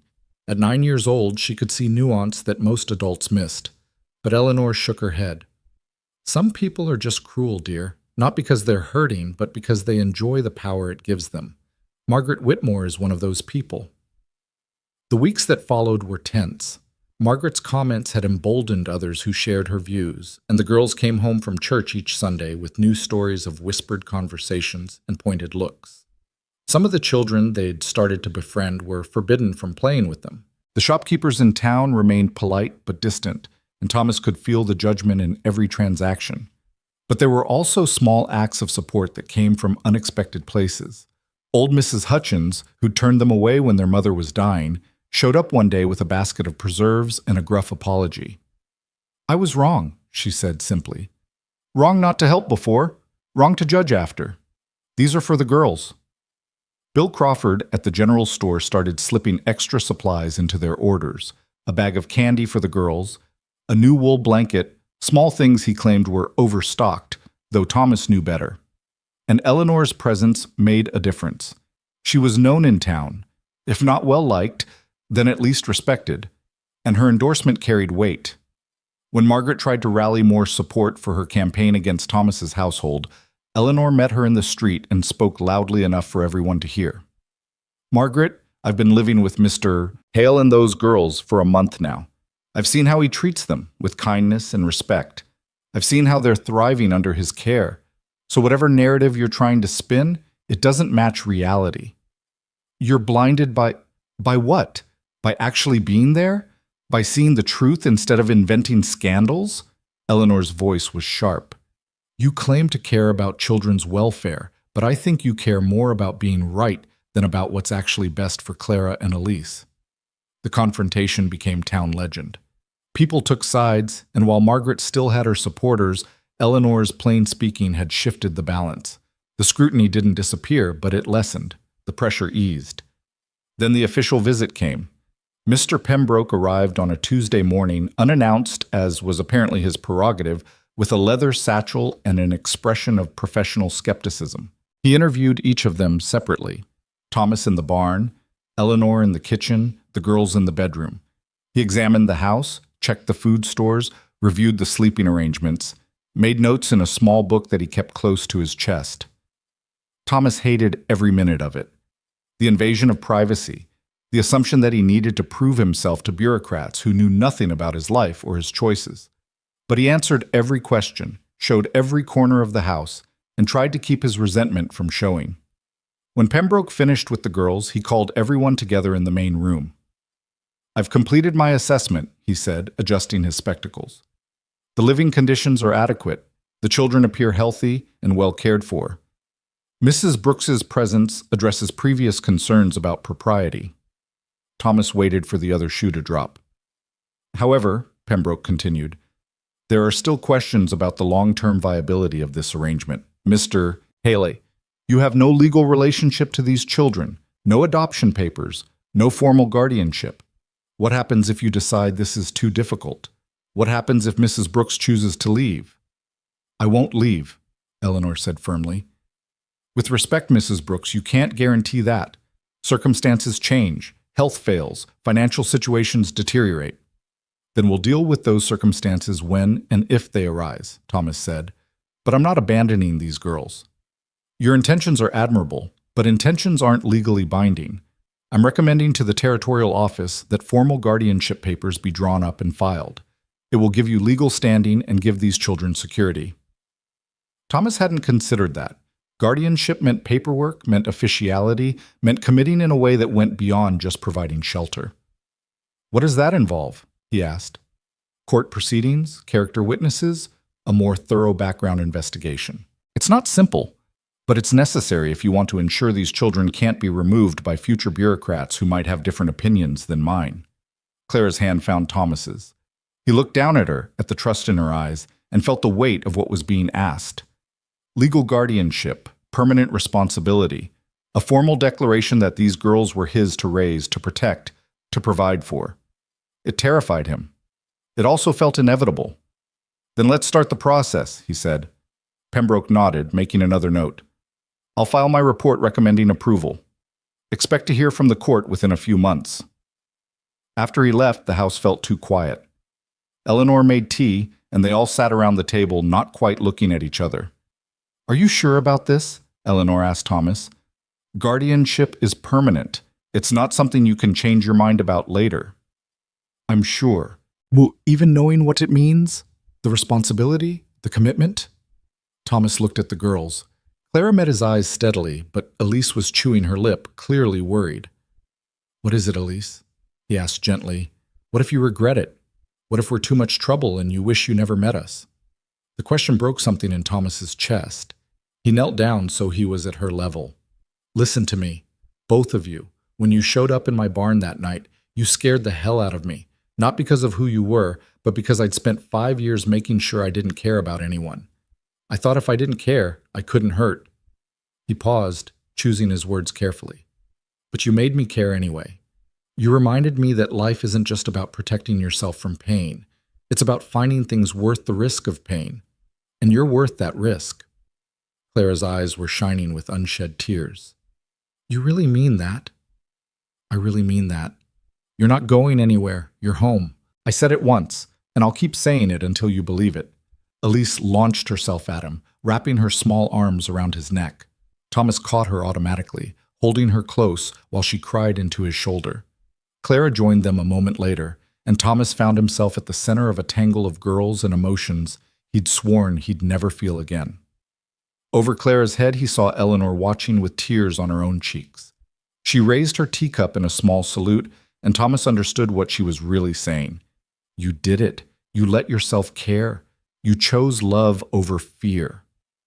He nodded back, acknowledgement and gratitude, and something like hope all wrapped into one small gesture.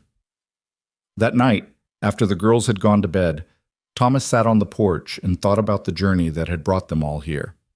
Two girls walking through a blizzard, a man who'd given up on life finding reasons to live, a woman who'd chosen compassion over comfort. It wasn't a perfect family. It wasn't even a conventional one, but it was real, and it was theirs, and Thomas would fight anyone who tried to take it away. Inside, he could hear Eleanor humming as she worked on her quilt. In the bedroom, Clara was reading to Elise from one of the books Eleanor had brought. Normal sounds. Family sounds. Thomas stood and went back inside, closing the door on the cold and the dark. There would be more challenges ahead.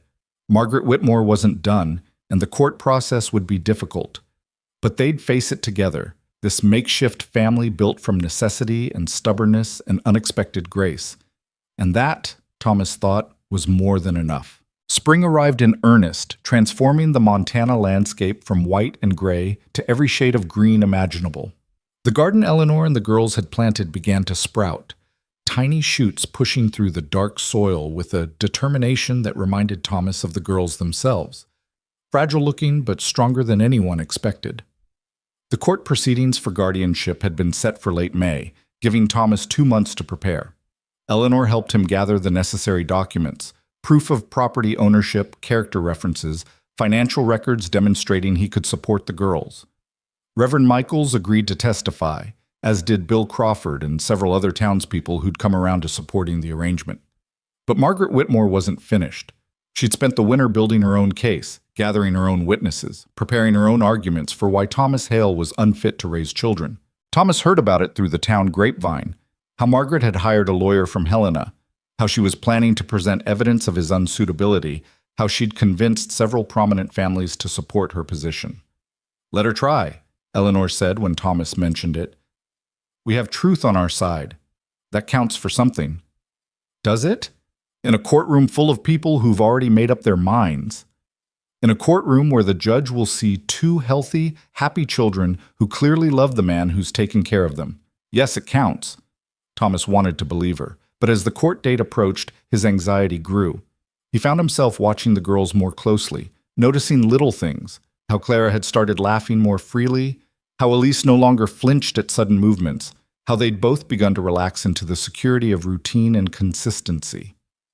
He'd given them that, and the thought of someone taking it away, of sending them back into uncertainty and fear, made him physically ill. The night before the hearing, Thomas couldn't sleep. He sat by the fire long after everyone else had gone to bed, staring into the flames and trying to prepare himself for every possible outcome. What would he do if the judge ruled against him? Could he fight it? Should he run with the girls, disappear into the territories where no one would find them? "You're catastrophizing," Eleanor's voice came from behind her privacy screen. "I can hear you thinking from here. I thought you were asleep." "How can I sleep when you're radiating anxiety loud enough to wake the dead?" She emerged in her nightgown and wrapper, settling into the chair across from him. "Talk to me." "There's nothing to talk about. Tomorrow we'll go to court, and either the judge will grant guardianship or he won't." "And you're convinced he won't?" "I'm convinced that Margaret Whitmore is relentless, and she has resources I don't have, and she's very good at making people see things her way." Eleanor was quiet for a moment. "Do you know why she's doing this? It's not really about the girls." "What do you mean?" "Margaret lost her son in the war, lost her husband to grief and alcohol. She never recovered from those losses, and she deals with it by controlling everything and everyone she can reach. You represent something she can't control, a man who made his own decision about his own life without asking her permission or following her rules. That's what this is really about." "Then she's destroying 2 children's lives out of spite." "No, she's destroying them because she genuinely believes she's right. That's what makes her dangerous. She thinks she's saving those girls from you." Thomas rubbed his face. "How do I fight that?" "By being exactly who you are. By telling the truth. By trusting that the judge can see past rhetoric to reality." Eleanor leaned forward. "Thomas, I've watched you with those girls. I've seen how you've changed from the man who first found them in his barn. You were so determined not to care, so convinced that caring would destroy you. But you let them in anyway. You chose love over safety. That takes more courage than Margaret Whitmore will ever understand." What if it's not enough? Then we'll deal with it, together. But I don't think it will come to that. Thomas wanted to share her confidence, but all he could think about was Clara's voice that first night. Our mama died. We got nowhere to go. He'd given them somewhere to go, somewhere to be, somewhere to belong. The thought of taking that away felt like a betrayal of everything he'd promised. Morning came too quickly. Thomas, Eleanor, and the girls dressed in their best clothes, which wasn't saying much, but they looked respectable. Clara had braided Elise's hair in her own, and both girls wore the new dresses Eleanor had sewn for them. They looked like what they were. Children who were cared for, who were loved, who had finally found stability after months of chaos. The courthouse in Greystone was the largest building in town, a two-story structure that served multiple purposes: courtroom, town hall, and meeting space. When they arrived, it was already crowded. Thomas saw Margaret Whitmore holding court with her supporters, saw the lawyer she'd hired looking smug and confident, saw the townspeople who'd come to watch the spectacle. He also saw the people who'd come to support them: Bill Crawford and his wife, Mrs. Hutchins, leaning on her cane, a handful of other families who'd quietly indicated their approval of Thomas's guardianship, and Reverend Michaels, looking nervous but determined. Quite a turnout, Eleanor murmured. They love a good show. Then let's give them one worth watching. The judge was a man named Harlow Pierce, brought in from Helena specifically for this case. He was in his 60s with iron gray hair and eyes that looked like they'd seen every kind of human foolishness and weren't impressed by any of it. He took his seat at the bench and surveyed the room with the expression of someone who'd rather be anywhere else. This is a hearing to determine the suitability of Thomas Hale as legal guardian to Clara and Elise Brennan, he announced. I've read the preliminary reports from the Territorial Welfare Office. Now I want to hear from the interested parties. Mrs. Whitmore, I understand you filed an objection? Margaret stood, smoothing her expensive dress. Yes, Your Honor. I and several concerned citizens believe that Mr. Hale's household is not an appropriate environment for young girls. On what grounds?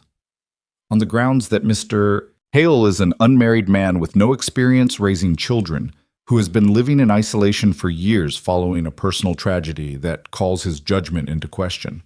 These girls deserve a proper family, a married couple with the means and the moral foundation to raise them correctly. And you have such a family prepared to take them? Margaret hesitated just slightly. Not immediately in Greystone, but there are several suitable options in Helena. Options that would separate the girls? Possibly, but that's not necessarily... Mrs. Whitmore, I've read your filing. You recommend an orphanage placement, is that correct?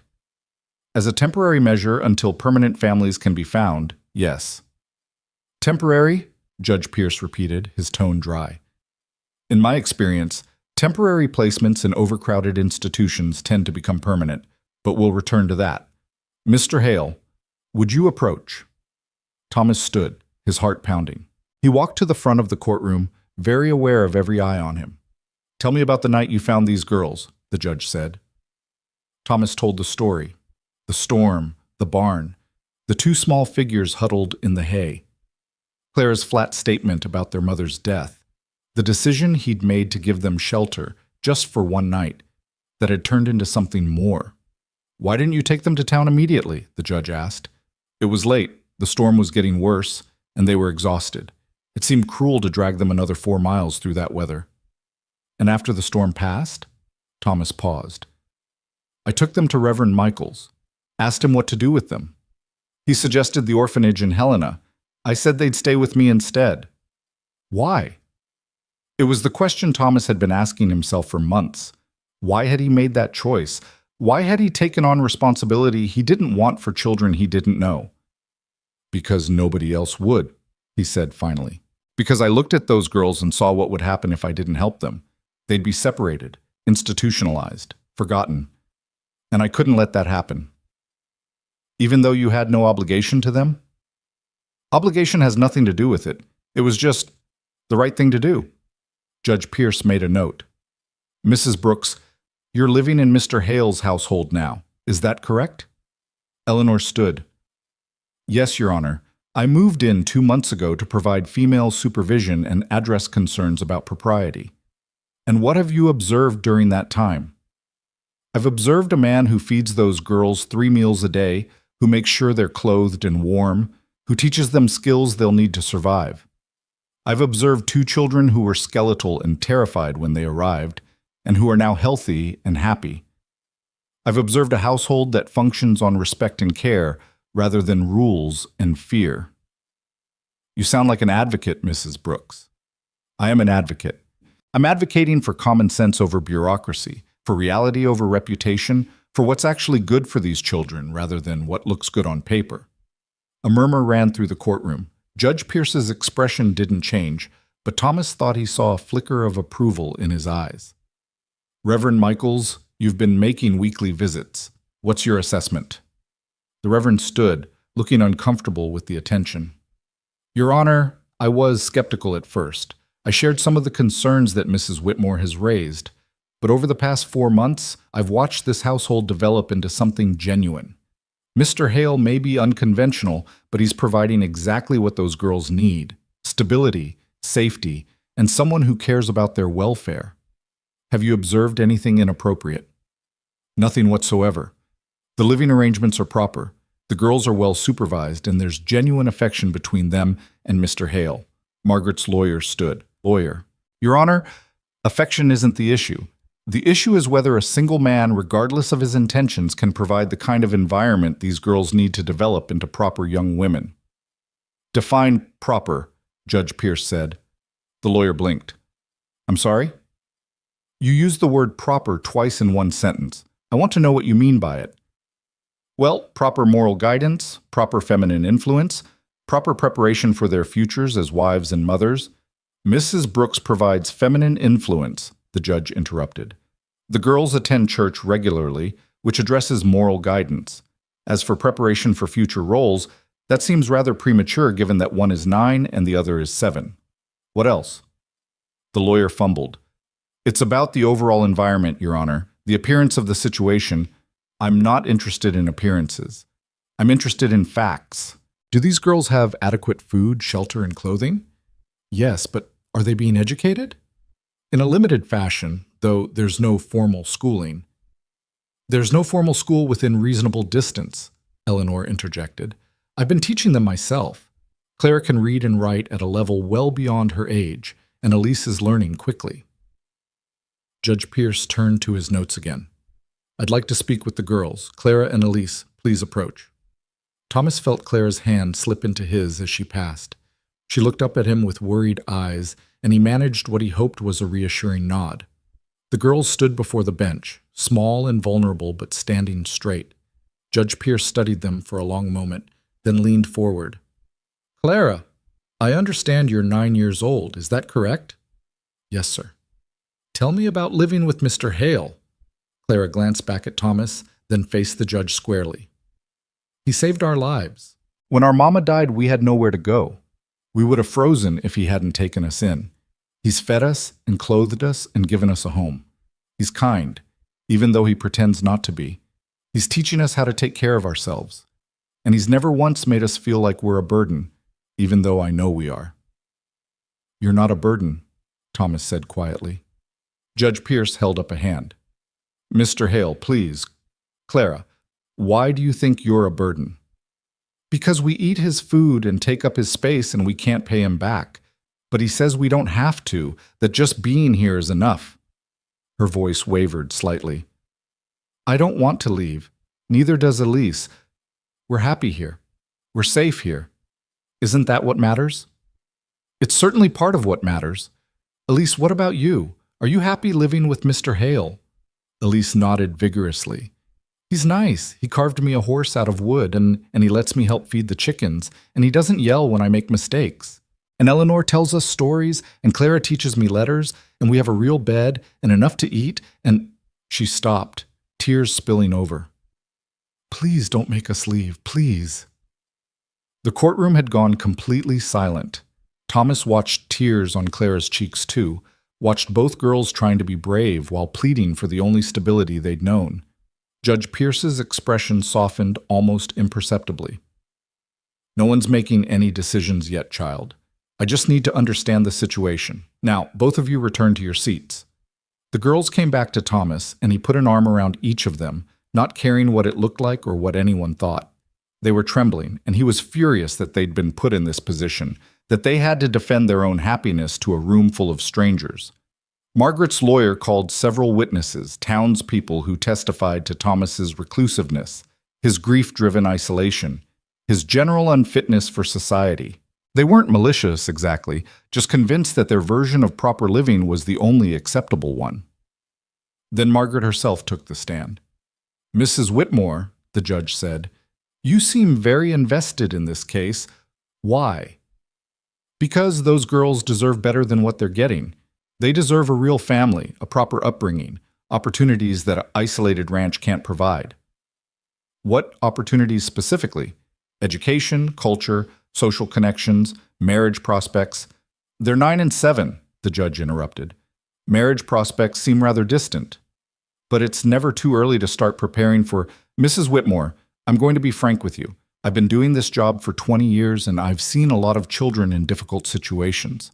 I've seen orphans in institutions, and I've seen orphans in foster homes, and I've seen orphans with guardians who took them in for various reasons. What I've learned is that what children need most isn't opportunity or culture or preparation for distant futures. What they need is someone who cares whether they live or die, someone who'll feed them when they're hungry and comfort them when they're scared and fight for them when the world tries to grind them down. Can you honestly tell me that an orphanage in Helena will provide that better than what these girls have now?" Margaret's face flushed. "With respect, Your Honor, you're being reductive. There are broader considerations. Answer the question. Will those girls be better off in an institution than they are now?" The silence stretched. Finally, Margaret said, "They would be better off with a proper family." "But you don't have a proper family ready to take them. What you have is an ideal that doesn't exist, at least not in a form that would keep them together. So I'll ask again, will they be better off in an institution?" "In the long term, perhaps." "That's not an answer." Margaret's composure cracked. "I'm trying to do what's right. I'm trying to prevent a tragedy before it happens. Mr. Hale lost a child once. What happens when history repeats itself? What happens when his grief overwhelms him again and those girls pay the price?" Thomas stood. "Your Honor, may I respond?" Judge Pierce nodded. Thomas turned to face Margaret directly. "You're right. I lost a child. I lost my daughter Sarah, and it nearly destroyed me. I spent 5 years hiding from the world because I couldn't face what I'd lost. But then these girls showed up, and they didn't give me a choice about whether to care. They just existed, and they needed help, and I helped them. And yes, I'm terrified every single day that something will happen to them. But that fear doesn't make me a bad guardian. It makes me a good one, because I know exactly how precious they are, and I know exactly how much I have to lose, and I choose to love them anyway." He paused, his voice rougher. "You lost people too, Margaret. Your son, your husband. I know that pain, but you're using your pain as a weapon against other people's happiness. These girls aren't replacements for Sarah. They're themselves, Clara and Elise, with their own lives and their own futures. And I'm honored to be part of those futures, if the court allows it." Margaret was crying now, angry tears that she tried to wipe away discreetly. When she spoke, her voice was thick. "How dare you compare your situation to mine? You don't know what I've been through." "You're right, I don't. But I know what those girls have been through, and I know they deserve better than being used as pawns in someone else's grief." Judge Pierce rapped his gavel. "That's enough. Mrs. Whitmore, you may step down. Is there anyone else who wishes to testify?" Bill Crawford stood. "I'd like to say something, Your Honor." "Proceed." Crawford walked to the front, looking uncomfortable but determined. "I've known Thomas Hale for 15 years. He's a good man who went through hell and came out the other side harder and lonelier than he should have been. When those girls showed up, he could have turned them away. Nobody would have blamed him. But he didn't. He took them in, and he's done right by them. And frankly, I think this whole proceeding is a waste of time. Those girls are thriving. Anyone with eyes can see it. Let them stay with the man who saved their lives." One by one, others stood.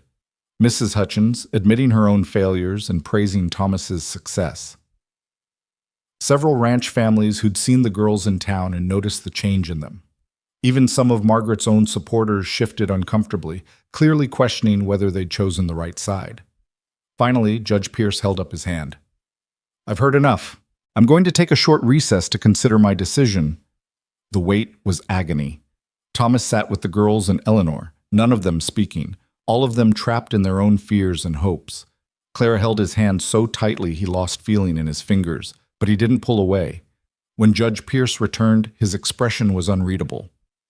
"I've considered all the testimony, reviewed all the documentation, and observed these children firsthand. This is my decision. I am granting Thomas Hale full legal guardianship of Clara and Elise Brennan, effective immediately, with the condition that Mrs. Eleanor Brooks remain in the household for a minimum of 1 additional year to provide continued supervision and support." The courtroom erupted. Thomas heard the words but couldn't quite process them. Guardianship. Granted. The girls were his. Clara was crying and laughing at the same time, and Elise had thrown her arms around his neck, and Eleanor was wiping her eyes and trying to maintain some dignity. Judge Pierce wasn't finished. "Mrs. Whitmore, I understand your concerns come from a place of genuine belief. But belief without evidence is just prejudice. These girls are demonstrably better off with Mr. Hale than they would be in any alternative placement. I suggest you redirect your considerable energy toward helping other children who actually need intervention, rather than trying to fix situations that aren't broken." Margaret stood and walked out without a word, her supporters trailing after her. The judge looked at Thomas. "Mr. Hale, you've taken on a significant responsibility. These girls will need support as they grow: education, medical care, guidance through adolescence. Are you prepared for that?" Thomas looked at Clara and Elise, at these two souls who'd wandered into his life and changed everything.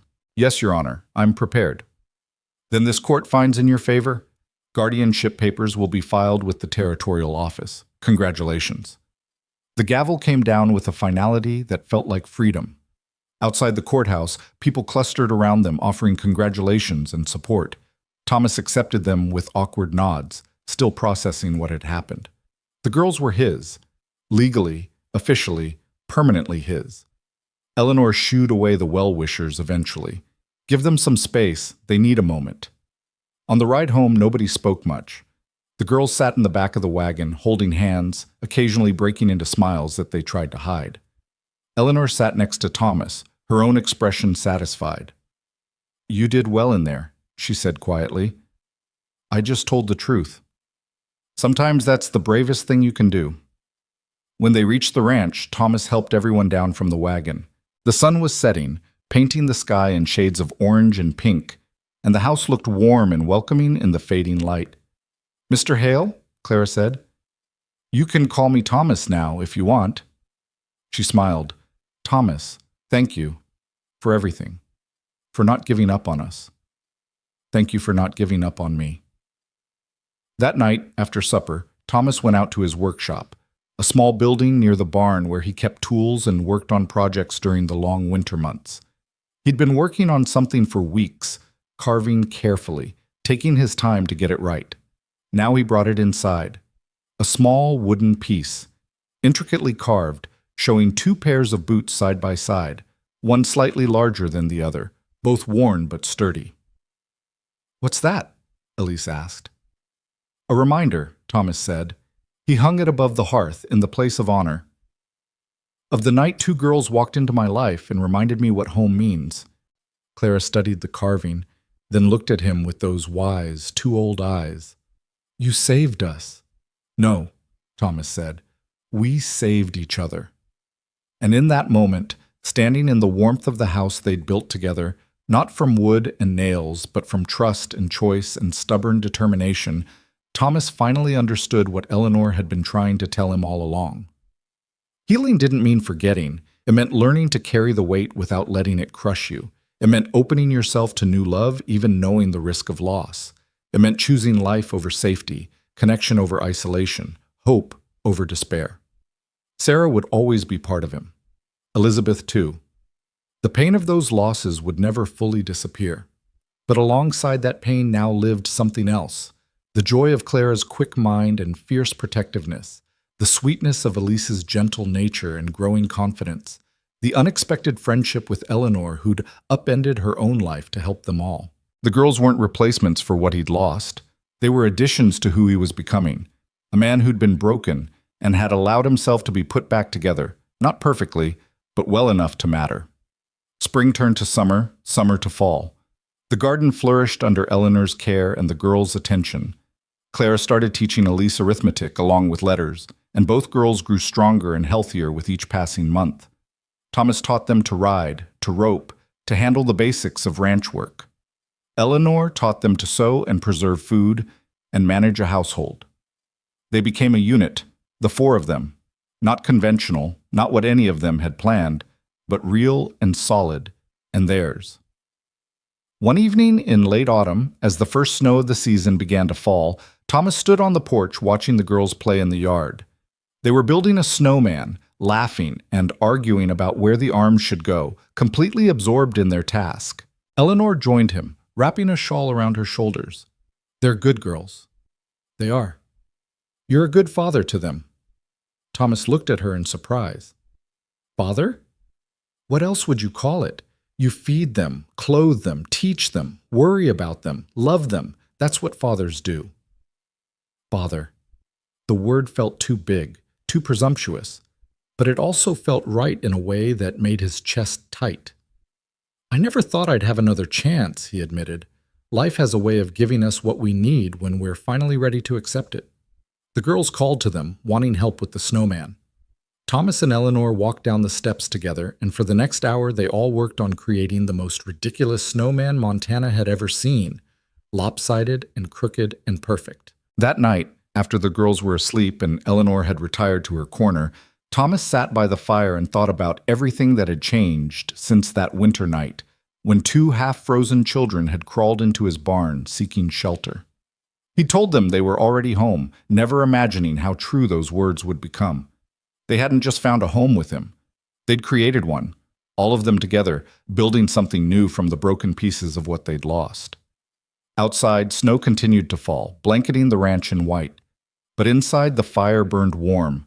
The house was full of the quiet sounds of people sleeping safely, and Thomas Hale, who'd once thought his life was over, finally understood that it had actually just been waiting to begin. The girls were home. Eleanor was home. And for the first time in 5 years, so was he.